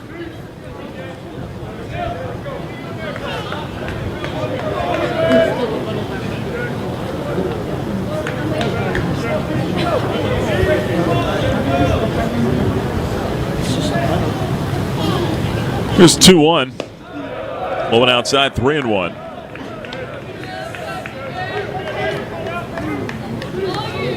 I think he went to the bullpen on March 11th last year and only gave up, I think, 3 earned runs the rest of the season in 10 outings. Next one foul back to the backstop. 2 balls, 2 strikes on TJ Anderson.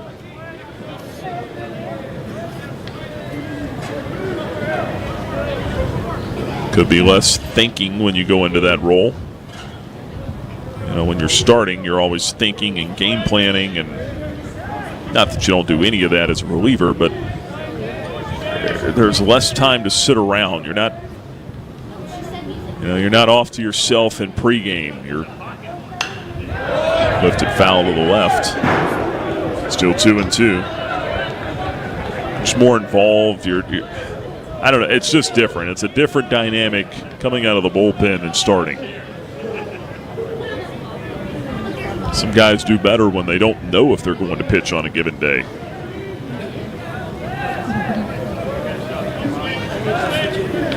Two balls, 2 strikes, and the pitch on the way. Ground ball, that'll roll through, a base hit into right center field.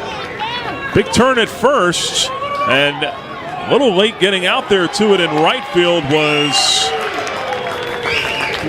Drum, and Anderson will take second. I don't know if it was late getting there or if there was a bobble maybe. See how they score that. I was watching Anderson coming around first base, and he made a huge turn but appeared to be slowing down, and then as he was watching the play in right, he turned it on. So I'm wondering if there was maybe a little bobble from Drum out there. I didn't see it. As again, I was watching the runner, but Anderson's at second regardless. That'll bring up Hunt, with the Flames still leading 7-0. And the first pitch to Zach Hunt's in for a strike. It's 0-1. That's a straight double. So maybe just took Drum a little too long to get over to it. Turn a pickoff throw, or a throw down to second base from Swink. He didn't want to burn one of his disengagements there.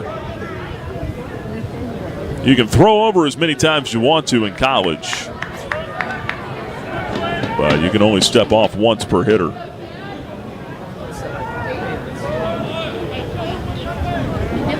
0-1 from Swink. That one swung on and foul tipped off the handle of the bat by Hunt, and it's 0-2 now. Hunt 0 for 2, reached on an error back in the second. That was on that bad throw by DiCandido at first, where Blair was trying to get over and cover the bag, and then he popped out to second last time up in the fourth.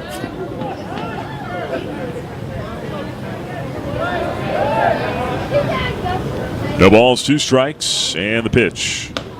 Fastball misses inside, 1-2.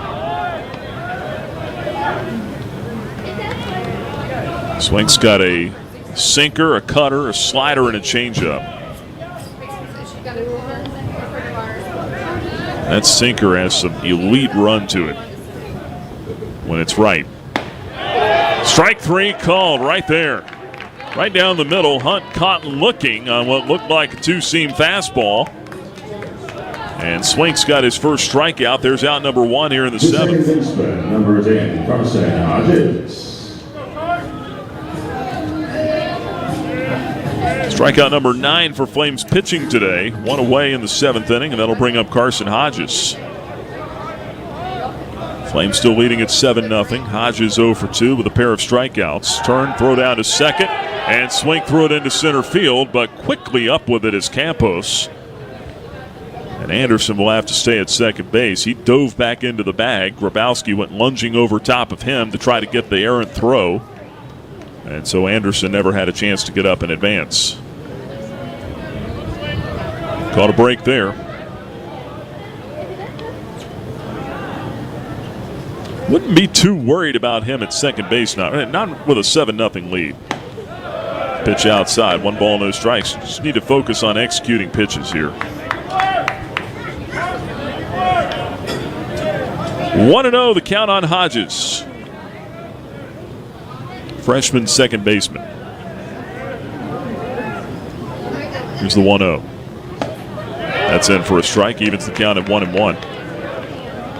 It's a Citadel team that won 31 games last year.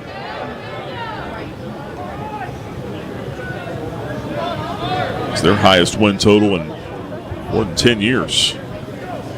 And another throw down to second base. They'll chase the runner back.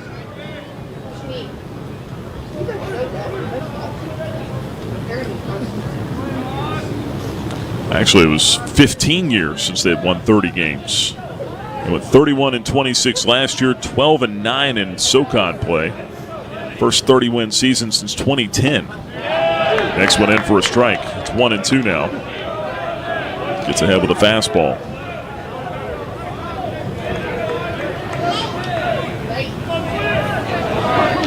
But they're excited down here as they should be. 4 preseason All-SoCon second-team selections. Will Holmes, today's starting pitcher on that list. Foul back to the screen. Still 1-2 on the right-handed hitting Hodges.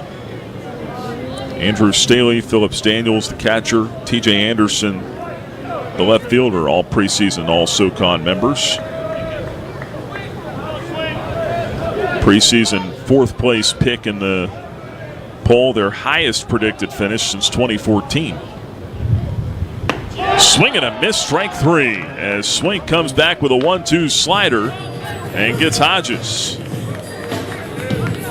2 away in the 7th, back-to-back strikeouts for Josh Swink, and now he will face Michael Gibson. Number 22, Michael Gibson. Gibson 1 for 2 with a single back in the second inning. The only hit Ben Blair allowed all day, and just 1 of 2 hits that the Citadel has produced. The pitch upstairs, ball 1. That leadoff double here in the 7th, the first hit for the Citadel since Gibson's single in the 3rd, or in the 2nd rather. Sun is set. It's gotten a little more chilly here now. We're in the bottom of the 7th inning. Flames leading at 7-0. Gibson swings and sends one in the air to right field. Pretty well hit, but playable. Drum shy of the warning track. Stops, throws up the leather, and makes the catch for out number 3.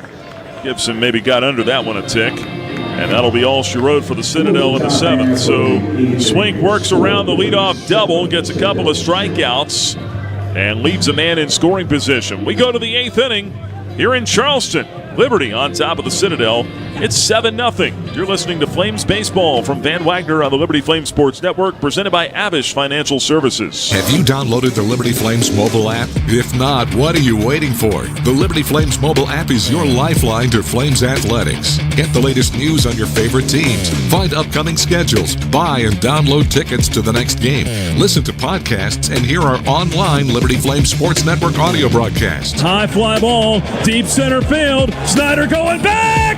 It's out of here. It's all on the Liberty Flames mobile app. Download it for free from your mobile app store today. Thousands of our teammates make and deliver 300 of the world's best brands and flavors, locally. From the heartland to the coast, in big cities and small towns. Our products are moving, and our trucks are rolling. We share a passion and a purpose, and we love to refresh and serve our communities. We are Coca-Cola Consolidated, your local bottler. Enjoy Flames baseball with flexibility with a Flames 10-ticket pack. You can mix and match 10 tickets to the games of your choice for just $50. Get yours at libertyflamesbaseball.com.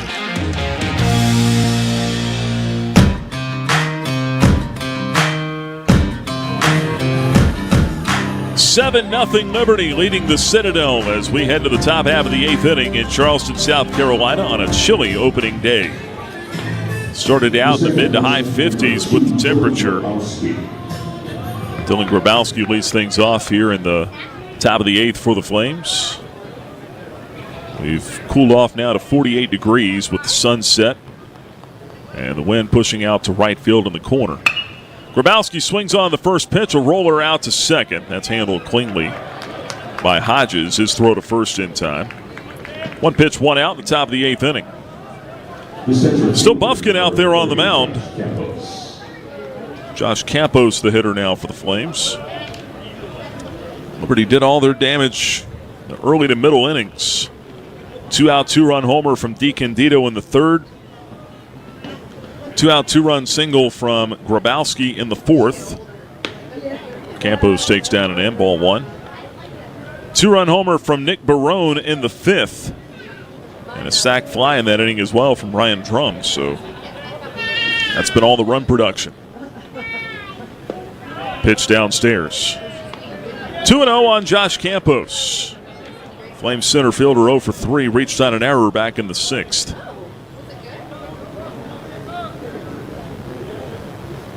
Next pitch. Right-hand batter takes a strike. 2-1. He's really sound defensively. Talking with Bradley LaCroix, said he's the guy that gives us the best chance in center field. And remember last year they had a guy, Michael Robertson, that played exceptional defense in center field. Campos lifts this one to shallow center. Long run Lively coming in. He will wrap that one in leather. Makes the catch for the second out. Of course, we all know Mike's offensive struggles last year, had his moments, but he was in the lineup every day because of that glove. And that's, talk about wanting to get better offensively. Well, you can't forsake all the defense either. I mean, you still have to look at that as we have to replace Mike Robertson's glove in center field. And Campos gives them the best chance to do that. 2 down, top of the order. Here's Tanner Marsh. The Flames up 7-0 in the 8th. Marsh takes the first pitch strike from Bufkin, 0-1. Marsh set himself a good day. 2 hits, a triple, 2 runs scored, a walk and a stolen base. He's been on 3 out of the 4 times he's been up. Right-hand batter waits the 0-1. Swinging a tapper back to the mound. Bufkin at the base of the mound, leaps up, makes the grab, throws on to first in time, and that'll do it for the Flames in the 8th inning. Liberty set down 1-2-3 for the first time since the 2nd inning. Flames get nothing across in the 8th. We'll go to the bottom half. Here in Charleston, Liberty 7, the Citadel zip. This is Flames baseball from Van Wagner on the Liberty Flames Sports Network, presented by Abish Financial Services. Turn up the heat. Foster Fuels is a proud partner of Liberty Athletics. Fostering warm moments for 100 years, Foster has been providing exceptional propane and gas services throughout Central Virginia and surrounding areas. From propane to fireplaces and tank installs to tankless water heaters, Foster does it all. Visit fosterfuels.com or download the app to order fuel, pay your bill, and more. Get the customer service you deserve and turn up the heat with Foster Fuels and the Liberty Flames. Swing and a high fly ball, deep center field. It's out of here! Liberty Flames baseball is back. This spring, see every big moment at Worthington Field at Liberty Baseball Stadium. Be there for the Flames home opener against West Virginia. 3-game series begins February 20th. Also, see home games against ACC teams Virginia, Virginia Tech, Duke, and Wake Forest. Got him swinging on a slider. 31 home games. Season tickets start at just $60. Get yours at libertyflamesbaseball.com. The Flames play here. You're locked into Liberty Baseball from Van Wagner on the Liberty Flames Sports Network, presented by Abish Financial Services. Josh Swink back to work as we go to the bottom half of the 8th inning. Liberty all over the Citadel here this afternoon, 7-0.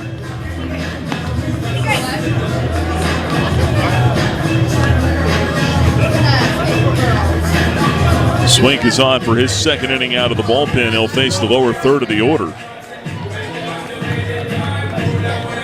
Russell Triplett, the head coach of the Citadel in his second season. Told you earlier he and Bradley LaCroix go back to Clemson. Their playing days, they played together there on a team that went to Omaha for the Tigers.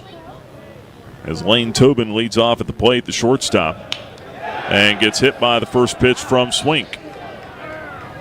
Cal Vidston complaining to home plate umpire Nick Ketcher that he stuck his elbow out there, and Bradley LaCroix now. That's the second time Tobin's gotten hit. LaCroix's coming out, and he's asking Ketcher about it now. Again, the guy has shown no interest in wanting to swing the bat and try to get a hit today. Flames could challenge that, I think. Actually, well, no, we're in the 8th inning now. You'd have to ask for a review. Game is on TV. I assume they have a replay here. But we play on. Tobin at first. That'll bring up Lively. A throw over to first, and Tobin and DiCandito get tangled. But the runner is back safely.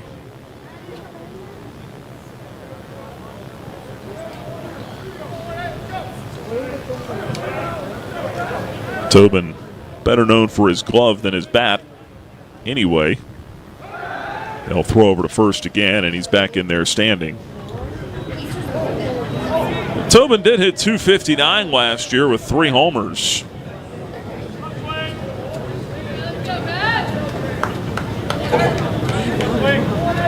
Got hit by a pitch 7 times last year. Not nearly tops on the club. Check swing, no go on the swing there by Lively. I believe it is a ball and no strikes. Again, no functioning scoreboard here today. Well, it should be the 1-0 from Swink is instead a throw over to first base. But Triplett, after serving as a volunteer assistant at Clemson, a couple other stops, he ends up at Newberry College, a Division II school. 14 years there. This ball bunted at and missed by Lively. And the count now should be 1-1. 14 years. Division II baseball. I said that on the podcast this week. That's hard living, or it can be. But he did a tremendous job there. Won, I think, over 400 games. Showing bunt, taking high. It's 2-1 now. And if you're Swink, you just need to let Lively go ahead and put it in play here. 2 balls and a strike. 7-0 lead for the Flames in the 8th. Just get it over the plate. If he wants to bunt that man over, let him do it. Who cares? They don't have enough sacrifice bunts left in them to make this thing interesting. Throw to first almost gets up the right field line. But did a tremendous job there, and then, when the job came open here at the Citadel, Bradley LaCroix was actually able to put in a phone call. There's a bunt back to the pitcher. Swink can't handle it cleanly. Now picks it up and throws wide to first. That one will roll over to the sidewall. And Tobin will go first to third on an error by Swink. And they'll be on the corners with nobody out in the 8th inning. Should be a sacrifice in an E1. As Lively was trying to advance the runner, he'll still get credit for the sacrifice, but reaches on the error.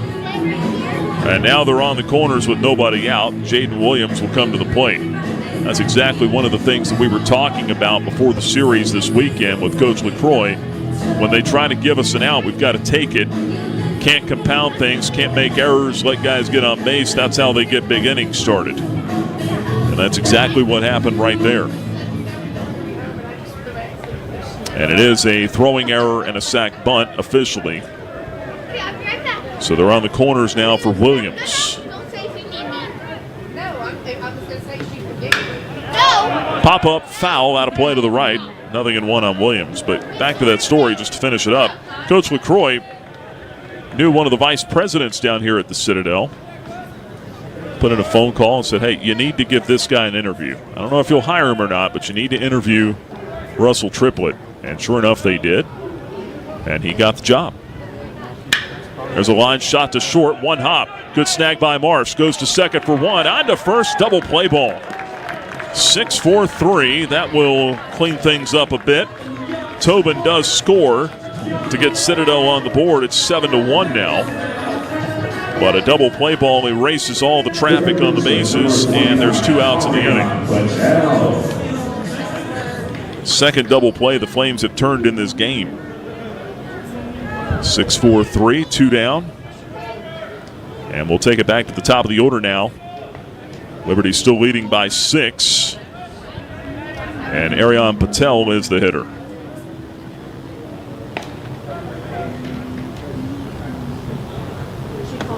And the first pitch, breaking ball inside off the glove of Vidston. 1 ball, no strikes.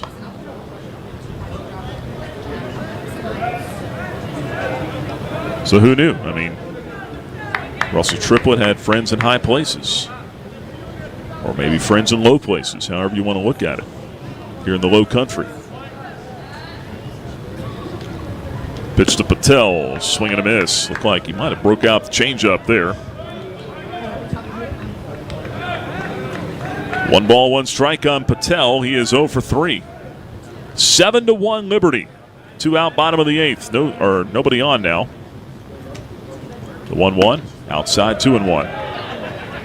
Second error committed by the Flames today. That throwing error by Swink. And that was all just a product of getting sped up. He didn't field the ball cleanly off the grass, went off his glove, and then hurried the throw over to first and threw it in the ground. That's how Tobin got on to begin with. Here's a ground ball slowly hit up the middle off the mound. Rolling to the glove of Tanner Marsh where all balls go to die. He whips it over to first, and that'll end the inning. So the Citadel gets 1 back. They do it without a hit. A hit batter, 1 error, and nobody left on base. Go to the top of the 9th now here in Charleston, South Carolina, with Liberty leading the Citadel 7-1 on opening day. You're listening to Flames Baseball from Van Wagner on the Liberty Flames Sports Network, presented by Abish Financial Services. Every great athlete knows the final minutes of the game are where champions are made. Whether it's the last inning, the 4th quarter, or overtime, every move counts. One smart play can seal the win, and one mistake could cost it all. Fumble! The same can be said for retirement. I'm Abe Abish, founder of Abish Financial Services. Those last 5 to 10 years before you retire, that's your final stretch. At Abish Financial, we can help build a game plan for taxes, healthcare, and income for the years ahead. Call us for your customized retirement playbook, 571-406-4411. If you're over 59 and have $500,000 or more of investable assets, we can create your plan complimentary. 571-406-4411 or visit abishfinancial.com. Investment advisory services offered through Abish Financial Wealth Management, LLC, a registered investment advisor firm. Insurance services offered through Abish Financial Services, Inc., licensed in Virginia.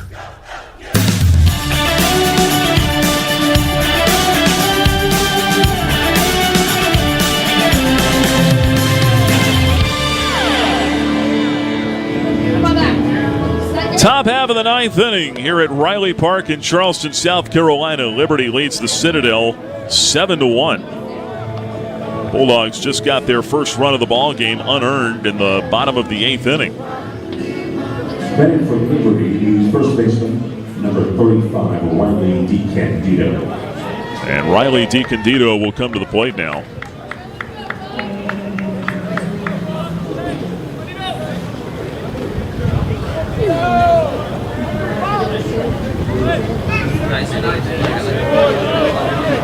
And the first pitch to him downstairs.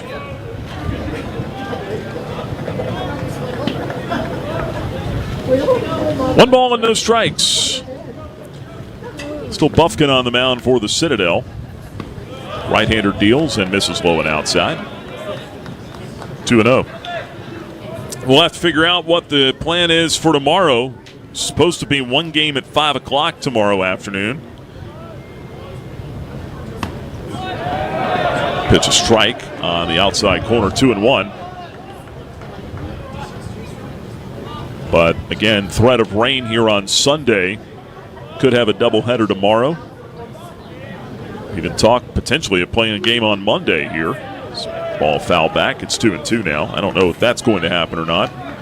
Citadel's players still have class. It's a military school there after all. You don't have quite the same flexibility like at a Liberty or even some other schools. We've got online classes. Pitch downstairs. And a full count to Riley DiCandido. It's 3-2. Well, they got a busy day on campus tomorrow. They got an early basketball game. I think a wrestling match here. 3-2 down and in, ball 4. DiCandido trots to first with a leadoff walk in the 9th. And I mean NCAA wrestling, not Cody Rhodes isn't coming to town tomorrow, not that I know of. Most people probably knew that. It's just my mind that goes there. There's Ryan Drum. Flames do have club wrestling. Had NCAA wrestling at one point. Here's Drum. He swings and taps it foul to the left, 0-1. I called one of those things one time. Boy, that was an adventure. Never done anything like that before. I occasionally branch out, call new sports. I called a lacrosse game last week for Club Sports at Liberty. Drum bounces this one to the left side. Two-hopper to Tobin. It's short. He'll go to second for one. Not in time at first. They'll settle for a 6-4 fielder's choice. One gone in the 9th as Drum reaches and exchanges places with DiCandido. The left fielder, number 17, Nick Barone. Some of the terminology, not much, but some of the terminology translates from pro wrestling to collegiate wrestling.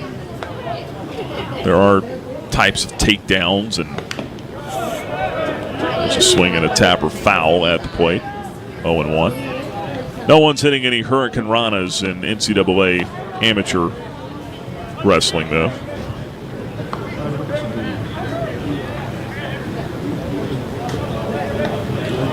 Pickoff throw over to first, runner back.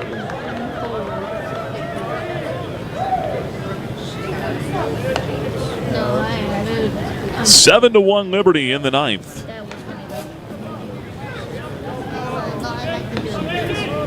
Tie this into baseball somehow. Pitch downstairs.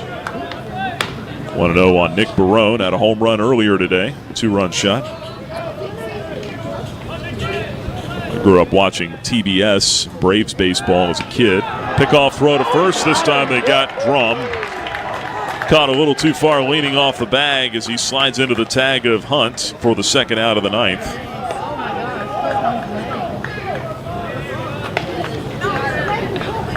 But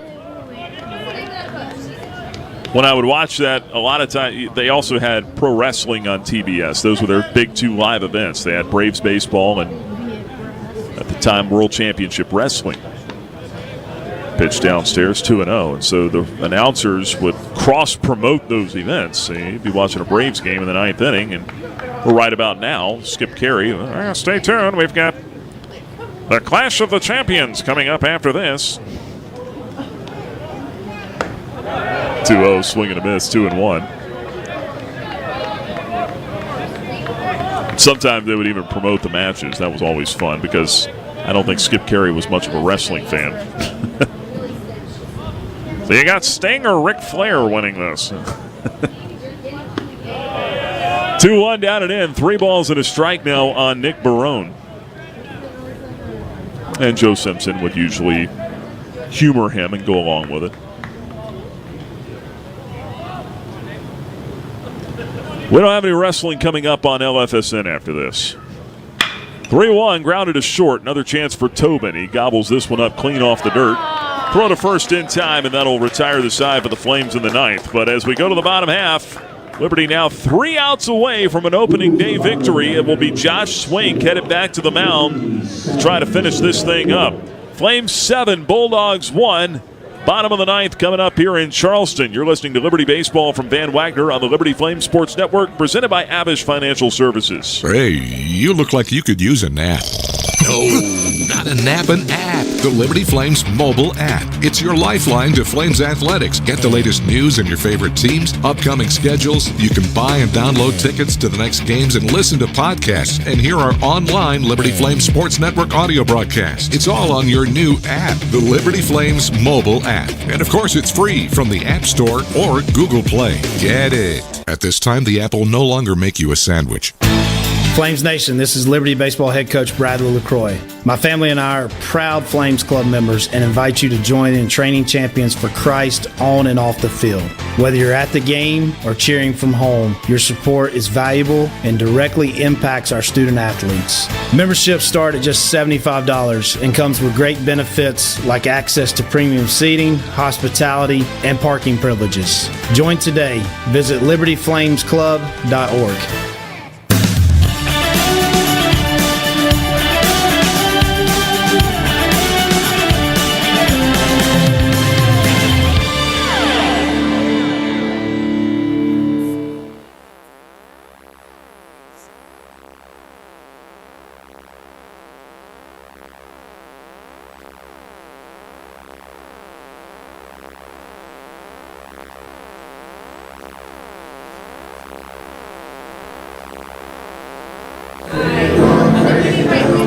Going out of the bottom half of the ninth inning, it is Josh Swink back on the mound for Liberty, trying to finish this thing up. Flames lead 7-1 over the Citadel.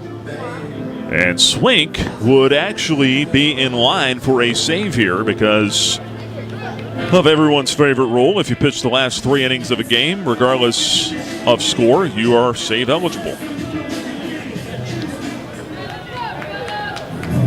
Assuming that your team has the lead the entire time.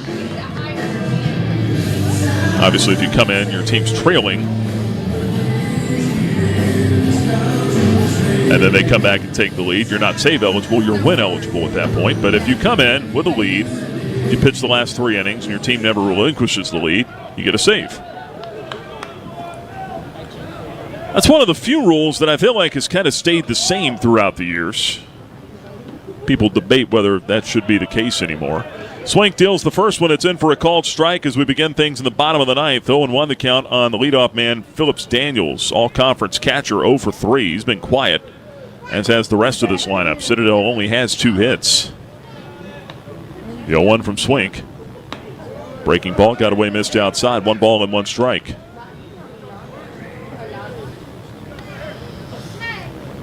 This has been as... Not a perfect performance from the Flames today, but it's been dominant. A lot of scoring early, second time through the order, 2 out hitting. There's a line drive out toward left center field. That'll split the gap. And Daniels is going to have extra bases as that one rolls all the way to the base of the wall. He will be standing there with a leadoff double in the ninth inning. Been a couple of defensive miscues for the Flames.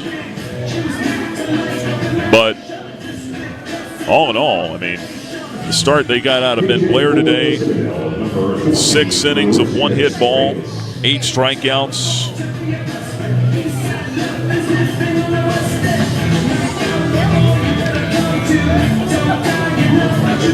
You got a pinch hitter now for the Citadel. It was scheduled to be T.J. Anderson, a left-hander. Anderson was 0 for 3 and now facing a lefty on the mound. Citadel goes to the bench. They'll bring on the lefty hitting Christian Stratus, sophomore outfielder. Pitch from Swink, off speed, high and away, 1 ball and no strikes.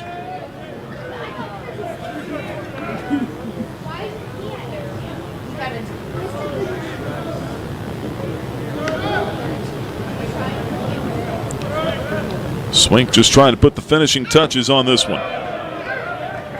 That one away. 2 balls, no strikes on Stratus.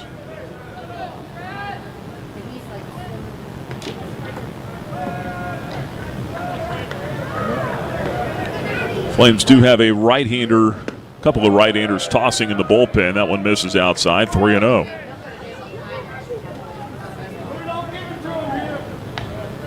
Swink did record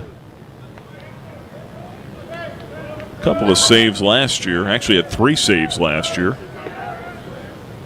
At his first on March 11th last year at Jacksonville State. Pitch in for a strike. 3-1. I said March 11th. That's not right.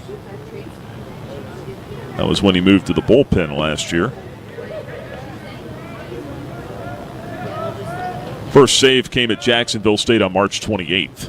And there's ball 4 upstairs. Don't want to start doing that. Walk will put him at first and second now after the leadoff double from Daniels. And now we've got time and trip to the mound here from new pitching coach Keller Bradford. Have not mentioned his name yet in the broadcast, but the Flames do have a new pitching coach this year, if you hadn't heard. Andrew C. takes over as the head coach at Ohio, his alma mater. He departed in the offseason pretty quickly after the season ended. And Keller Bradford comes over from Southern Miss, son of former big leaguer Chad Bradford. He was a big league reliever for many years, Oakland A's and some other clubs as well.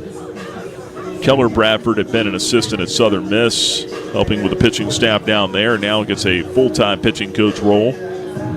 Shouldn't say full-time, but he is the pitching coach now. He's kind of an assistant pitching coach at Southern Miss, but was very active in what they did. And they turned out a lot of really good arms down there. Another pinch hitter. This is Miles Barbary for the Citadel. Right-handed batter stands in. Hitting for Zach Hunt. Flames lead 7-1 in the ninth. 2 on, nobody out. First pitch in for a strike, 0-1.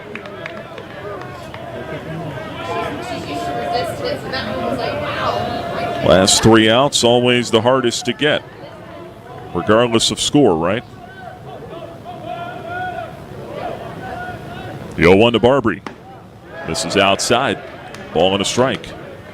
But imagine if Swink can't get him, you might see somebody out of the bullpen because a very right-handed lineup. Now, I'm not saying they don't have lefties on the bench they may go to. Looks like they got a pinch hitter standing on deck waiting to hit for Hodges as well. That ball is lined to left. That's going to be a base hit. They'll stop the lead runner at third as Barone comes up firing back to the infield. And that's back-to-back pinch hitters that have now reached off of Josh Swink here in the ninth.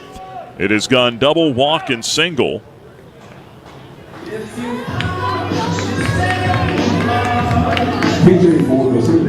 And another pinch hitter coming. This time it is Garrett Fulmer, backup catcher. Grab the bat and hit for Hodges. This feels like Russell Triplett just trying to get some guys some at-bats here, but they are making the most of them. And Bradley LaCroix is going to have to make the trip to the mound, and that's what I figured. If he didn't get Barbary, it was probably going to be the end of the line for Swink, and it appears that will be the case. Second trip to the mound here this inning. Flames will have to make the pitching change.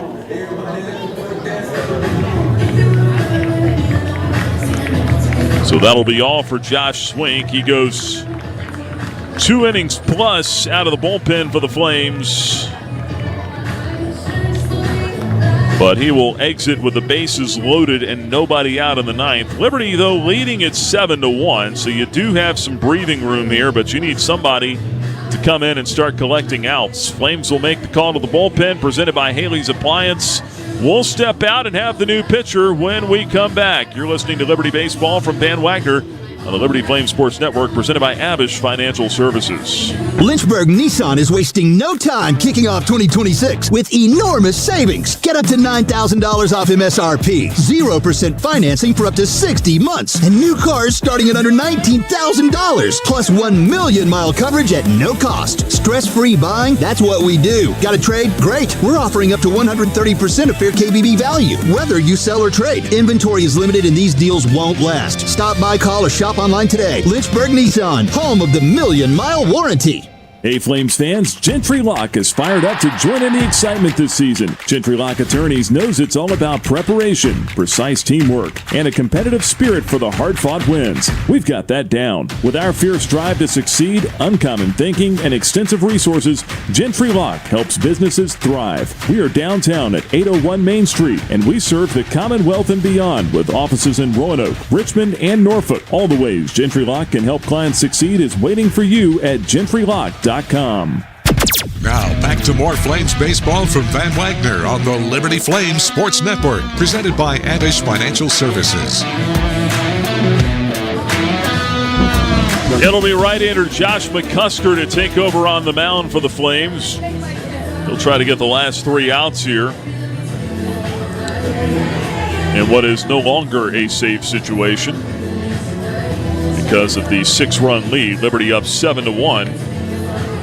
Here in the bottom of the 9th, but the bases are loaded. There's nobody out. So it's not like this is an easy situation to walk into for McCusker. But if you're Josh here, you just need to try to focus on collecting outs. And if you give up a run or two in the process, who cares? Collect outs and avoid extra base hits. Garrett Fulmer is still the pinch hitter. He takes over for Hodges. Hodges, the freshman, was 0 for 3 with 3 strikeouts. I got a feeling their lineup might look a little different tomorrow. Up until this 9th inning, they've not had a whole lot of success, and some guys have come off the bench and had success as Fulmer swings on this one, puts a good charge into it in the deep left. That's going to send Barone all the way back. He can't make the catch on the warning track. It clangs off his glove and rolls away from him. 1 run will score. The Citadel will play station to station, regardless of that ball getting hit all the way out to the power alley in left center.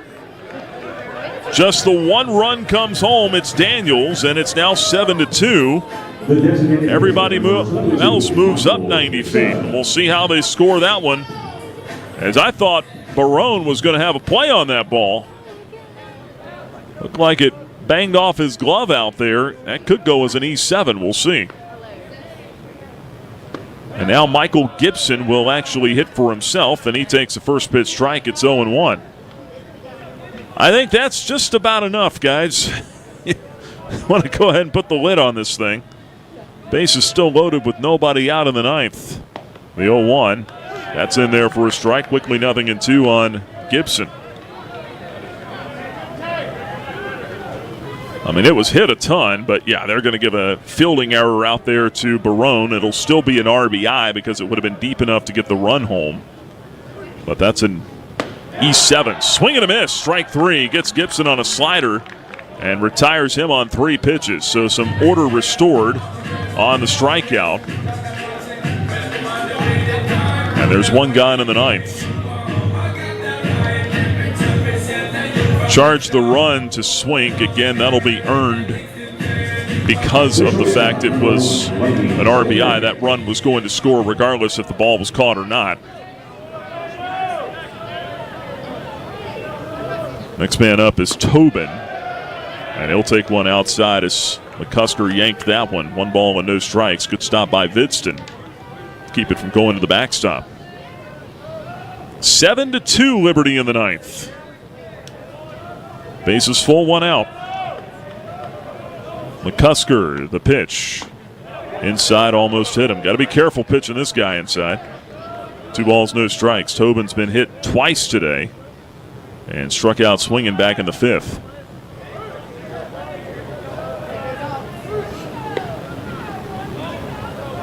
The 2-0. Swinging a foul tip at the plate. It's 2-1 now on Lane Tobin. Under the lights here, sun is set, dark skies overhead. Temperature has fallen down in the mid-40s now. There's a ground ball out to short, might be 2. Marsh to second for 1. But that's all they get as Grabowski comes lunging across the bag on a bit of a wide throw from Tanner Marsh. Perfect throw, and they maybe could have turned the double play, but As it is, they're lucky to get one, and a run does score to make it 7-3. And now Russell Triplett is out of the dugout for the Citadel, pleading his case here with Jason Klingler, the umpire who made the call out at second base. And will we get a review here? The umpires will at least convene and talk about it. I'm not so sure that they have instant replay available here. The game is on ESPN Plus, but that doesn't always mean that they have replay. And apparently they don't, because the umpires convened, they talked, but Klingler says he's still out at second base. So it'll go 6-4 on that fielder's choice. Barbary goes to third. Tobin's at first. He gets an RBI as Stratus scored. And they're at first and third with 2 out now. And just one more man to get as Matthew Lively, the center fielder, stands in. Right-hand batter takes just off the plate outside, ball 1. Well, it's been a messy ninth. But you get one more out here, and nobody much cares about that. The pitch. That's in for a strike from McCusker. Evens things up at a ball and 1 strike. McCusker last year for the Flames, 2-0 record, 4.83 ERA, made 22 appearances in relief. At times he was dominant, the 1-1. Breaking ball in for a strike, and it's 1-2. If he can land that baby, that'll go a long ways this year. 1 ball, 2 strikes, 2 outs in the ninth. Flames lead 7-3.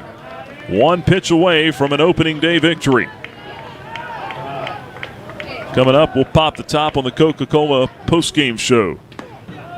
Just missed the 1-2 pitch off the outside corner. It's 2-2. It's one of those old bottles, you know. You need a bottle opener. We'll pop the top on that postgame show coming up, though. Here's the 2-2. Breaking ball, swung on and missed, strike 3. McCusker fired up, and the Flames fire on all cylinders on opening day. Liberty wins it over the Citadel, 7-3, the final score here in Charleston, South Carolina. We'll take a break. When we come back, we'll have the Coca-Cola postgame show coming up for you. The 10th inning show next from Van Wagner. This is the Liberty Flames Sports Network, presented by Abish Financial Services. Thousands of our teammates make and deliver 300 of the world's best brands and flavors, locally. From the heartland to the coast, in big cities and small towns. Our products are moving, and our trucks are rolling. We share a passion and a purpose, and we love to refresh and serve our communities. We are Coca-Cola Consolidated, your local bottler. Move those coffee chains, Flames fans, and go local. Central Virginia's own Ironclad Coffee Roasters and Baking Company is the premier coffee partner of Liberty Athletics. Pay them a visit at one of their cafes in the Richmond area or at the Richmond International Airport. They'll also ship their specialty grade coffee straight to your door. Visit ironcladcoffee.com, that's www.ironcladcoffee.com, to check out the coffee Flames fans are talking about. What's important isn't that Freedom First has been in business since 1956. What's important is how we've been doing business since 1956. Since day one, we have been accountable to our members, not stockholders. We make loans that cost less, offer savings plans that pay more, and give back to our community, and that hasn't changed. What has changed is our ability to serve you with more locations and more technology to simplify your financial life. Freedom First. It's a place where anyone in our region can bank for good. Score big at Haley's Appliance and Haley's Outdoor in Lynchburg with major brands of appliances that will make your house feel like a home and outdoor equipment to have your yard looking its best. Haley's puts customer service first. They deliver and service all of the products they sell and will take care of the process from start to finish. Log on to Haleys.com today for product availability. Haley's Appliance and Haley's Outdoor in Lynchburg is a proud sponsor for Liberty Flames Athletics.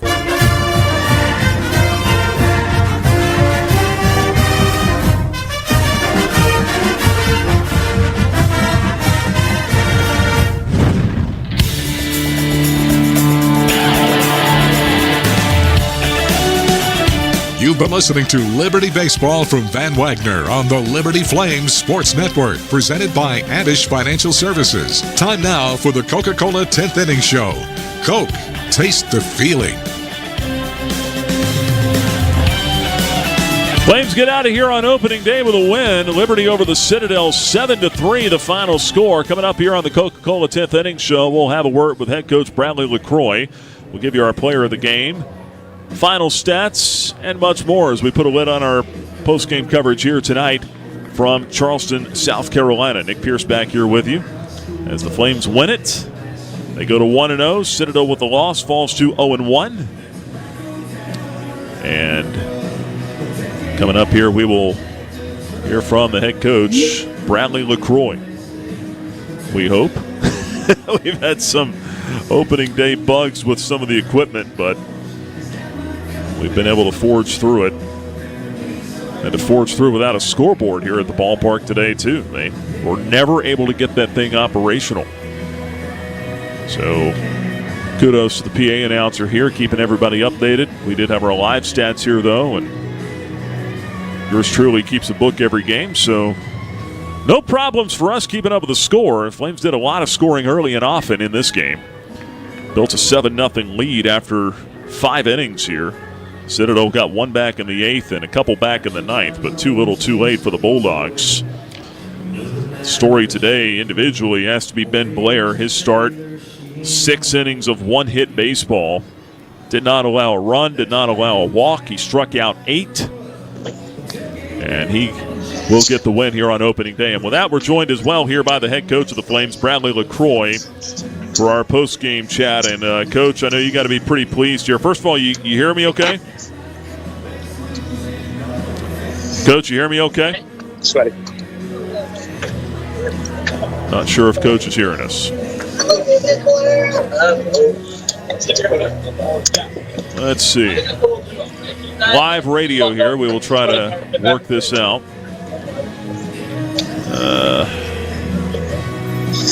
Coach, you hearing me? Not hearing me. Coach, you hearing me okay? I got you, yeah. Okay, there we go. All right. We'll figure it out up here. Yeah, we got you as well. So opening day victory, it wasn't perfect, but, man, it was pretty dominant, and Ben Blair really set the tone early on, didn't he? Yeah, he was outstanding.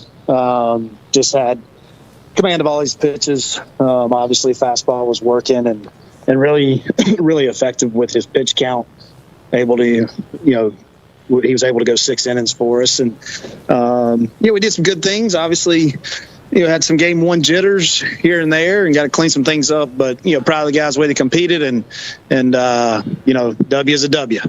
Absolutely. And offensive, I mean, the turning point in this game had to be you get out of the second inning. They got the bases loaded, 1 out. You find a way to get out of that inning. I mean, did that do something for you guys? Because you come right back there in the 3rd and the 4th and put runs on the board. Yeah, absolutely. I mean, they had a base load, 1 out. Lively's up, can really run.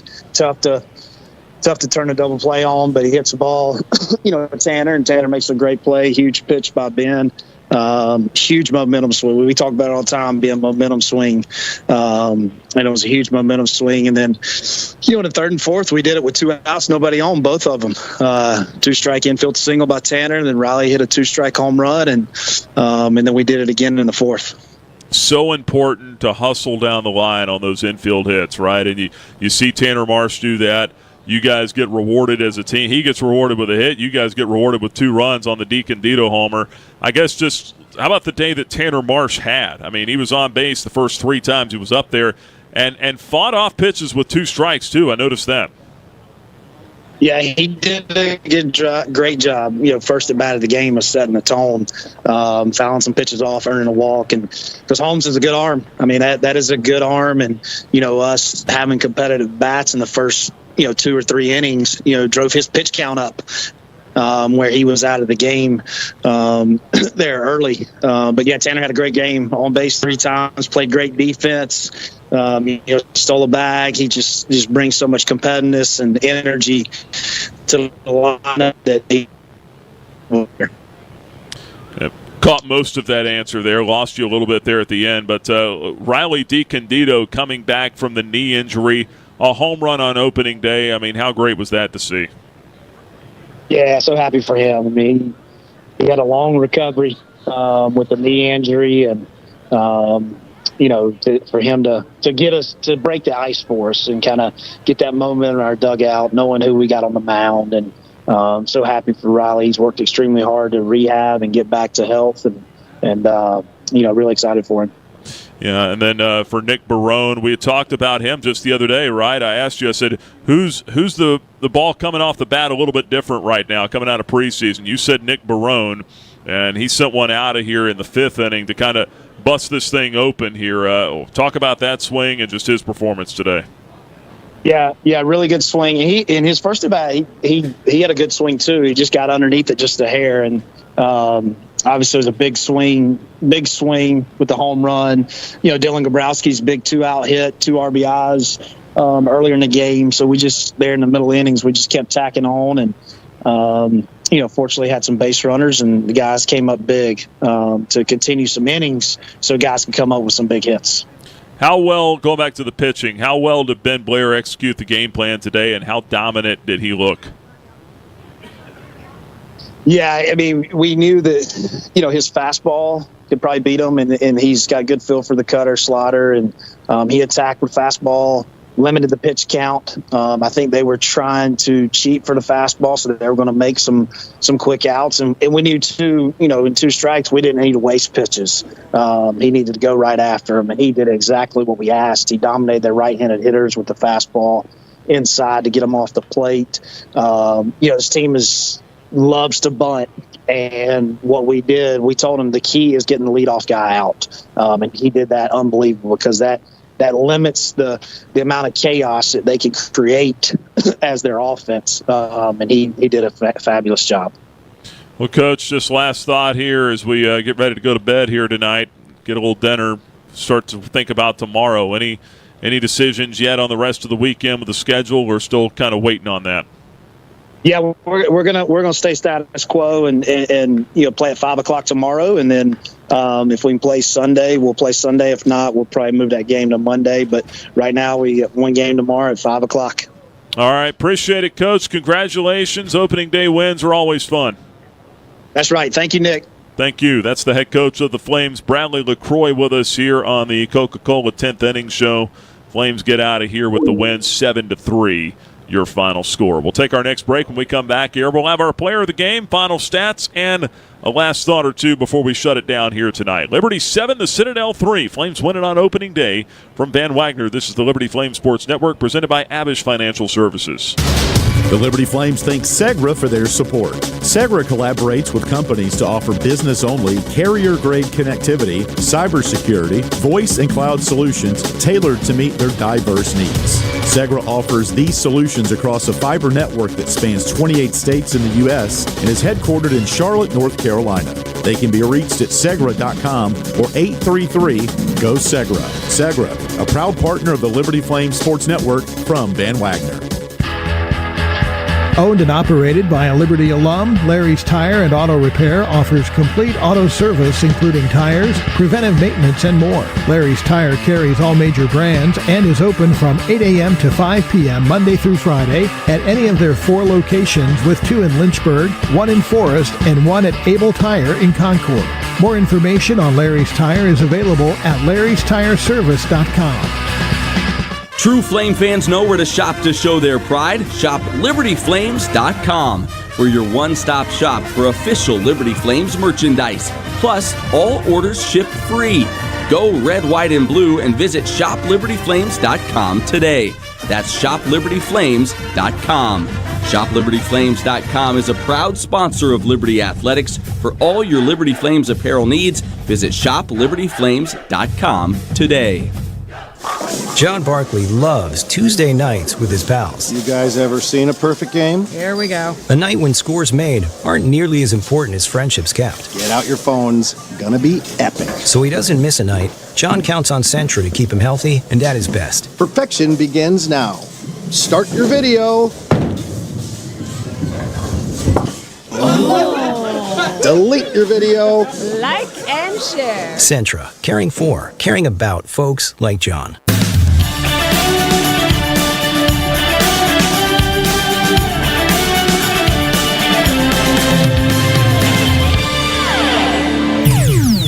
You've been listening to Flames Baseball. Now we're taking you home with the Coca-Cola 10th Inning Show from Van Wagner on the Liberty Flames Sports Network, presented by Abish Financial Services. Back here at Riley Park in Charleston, South Carolina, Liberty wins it over the Citadel 7-3 here on opening day. The Flames go to 1-0. The Bulldogs fall to 0-1. And Liberty has a chance to win the series coming up here tomorrow. As you heard from Coach LaCroix, right now we're staying on schedule. 5 o'clock ball game here tomorrow afternoon. And then on Sunday we'll see if we can get that one in at 1 o'clock or may have to play on Monday. We'll have to wait and see what Mother Nature has for us here over the next couple of days. But for now, let's get to our final stats here on the postgame show. Final stats presented by Larry's Tire and Auto Repair. And for the Flames, you look at the final numbers in this one. Liberty with 7 runs, 7 hits, 4 errors. That's a bit much.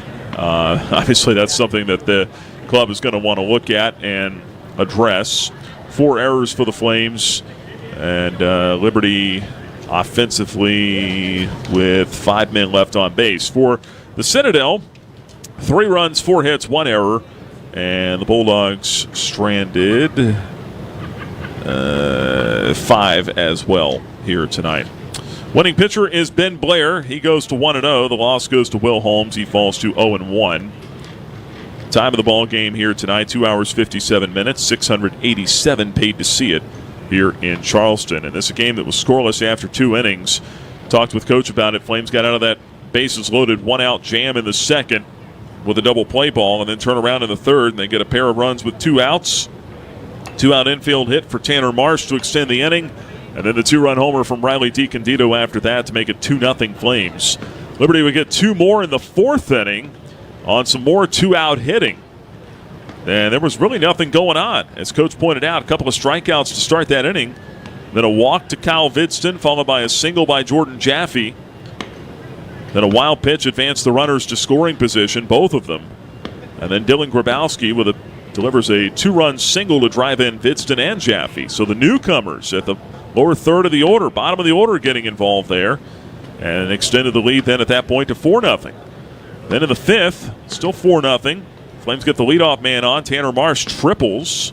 He was on base 3 times today. Ends up going officially 2 for 4 with a couple of runs scored. He would score again 2 batters later after DiCandido was hit by a pitch to put him on the corners. Ryan Drum with a fly out to left. Sac fly would drive in Marsh. That made it 5-0. And then Nick Barone would follow that up with a first pitch swing on a ball that he sent out of here to left field. 2-run homer, first of the year for Barone. And that would make it 7-0 Flames. Liberty would end up straining a couple of men there in the 5th inning, but had already built that lead up quite nicely at that point. Ben Blair dominant on the mound today, 6 shutout innings, only 1 hit allowed. It was to his former teammate Michael Gibson, a single in the 2nd inning. No walks, 8 strikeouts, throws just 72 pitches. Ben Blair, your winner. He is also our Thompson Brooks Insurance Player of the Game today for that dominant outing. And then he would give way to the bullpen. Josh Swink, 2 pretty good innings, and then kind of came undone there in the 9th. His error part of that. He ends up giving up 3 runs, 1 earned on 3 hits with a walk and 2 strikeouts. Josh McCusker came on there in the 9th with the bases loaded and nobody out. Ends up getting out of it with really minimal damage. Gave up a couple of runs, but did not allow a hit, didn't walk anyone, and struck out 2 of the 4 batters that he faced. So offensively, again, it's Marsh at the top, 2 hits today. DiCandido had the home run. Barone had a home run. And then, again, that lower part of the order in the middle of everything there in that 4th inning. Really, you got to be pleased. I mean, 4 errors today. You're going to look at that and kind of shake your head a little bit. But outside of that, I mean, you got to be pretty pleased with how this thing went today. For the Flames. They gave Swink 2 errors in the 9th inning. I was trying to figure out where they got the 4th error from. Swink given 2 errors in the 9th. And I guess there was obviously the 1 on the throw to first. I'm not sure that's right. They gave him the 1 on the throw to first. that enabled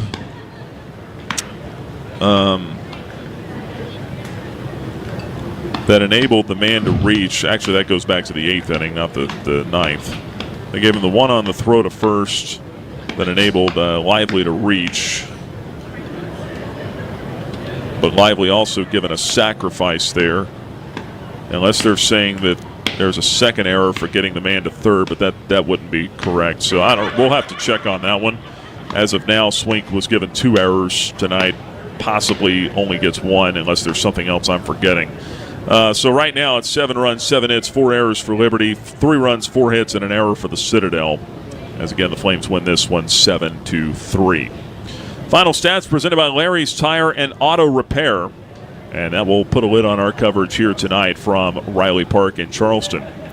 So the Flames get out of here with an opening day win. That's always good to do. Chance to take the series here tomorrow afternoon. Again, 5 o'clock first pitch. We're on the air at 4:30 with our pregame coverage. You look at the starting matchup for tomorrow. The Flames will send NC State transfer Jackson Lucas to the mound. We'll get our first look at him. Lucas, the right-hander, 1-0 last year with the Wolfpack and a 5.21 ERA in 11 appearances. That was all out of the bullpen, though. Lucas will make his first start tomorrow. And then on the other side, it will be Bryce Coulter, a junior right-hander for the Citadel, and a Florence Darlington Tech transfer, 30 appearances last year, 8-0 record, and a 4.48 ERA. So good numbers in junior college. We'll see what he looks like tomorrow for the Citadel. Coulter, the right-hander for the Bulldogs, and then Lucas, the right-hander for the Flames. A couple of newcomers to their respective clubs. Look forward to bringing it to you. Again, 4:30 airtime on the Liberty Flames mobile app, libertyflames.com. And also, we'll have the first pitch for you at 5:05 here tomorrow. So until then, that will wrap things up for us here. Appreciate everyone involved with the broadcast for all their help. Big thanks to Coach LaCroix for joining us pregame and post. And a big thank you to all of you for joining us throughout the day. I'm Nick Pierce from Charleston, South Carolina, saying so long. And again, your final score, Liberty 7, the Citadel 3. Until tomorrow, have a great night. You've been listening to Flames Baseball from Van Wagner on the Liberty Flames Sports Network, presented by Abish Financial Services. Thanks for listening to live coverage of Liberty University Baseball from Van Wagner on the Liberty Flames Sports Network, presented by Abish Financial Services. This broadcast of Liberty Baseball has been brought to you by Abish Financial Services, the official advisor of Liberty Flames Athletics. Liberty Baseball has also been brought to you by Bojangles' famous chicken and biscuits. It's Bow Time. Carillion Clinic, inspiring better health. Carter Bank, life lived full. By Coca-Cola, taste the feeling. Centra Health, Crossroads Family Dentistry. Destination Bedford. By 11 West. Foster Fuels, providing reliable service for 100 years. Frank Good Builders. Freedom First Credit Union. Start banking for good with Freedom First today. By Gentry Lock Attorneys. The Good Feet Store. Haley's Appliance and Outdoors. Ironclad Coffee Roasters, craft roasted in Richmond, Virginia. By Larry's Tire and Auto Repair, preventative maintenance, repair, and service at multiple locations and at larrystireservice.com. The Liberty Bookstore, the official online store of Liberty Athletics. Lynchburg Nissan, nobody beats our prices, nobody. Peary Family Dentistry. By Rogers Heating and Cooling, servicing Greater Lynchburg's HVAC and electrical needs. Segra, offering customized business technology solutions at segra.com. By the United States Space Force. And by Thompson Brooks Insurance, planning today for tomorrow. The General Manager of Van Wagner Sports and Entertainment is Justin Metzger. Network Director Alan York. Coordinating producers Nick Pierce, Kyle Sykes, and Victoria Carter. I'm staff announcer Jeff Lawrence with a special thanks to Liberty University Athletics Director Ian McCaw, Senior Associate Athletics Director Robert Goodman, and Senior Associate Strategic Communications Director Ryan Bomberger. Liberty Flames Baseball is an exclusive presentation from Van Wagner on the Liberty Flames Sports Network, presented by Abish Financial Services.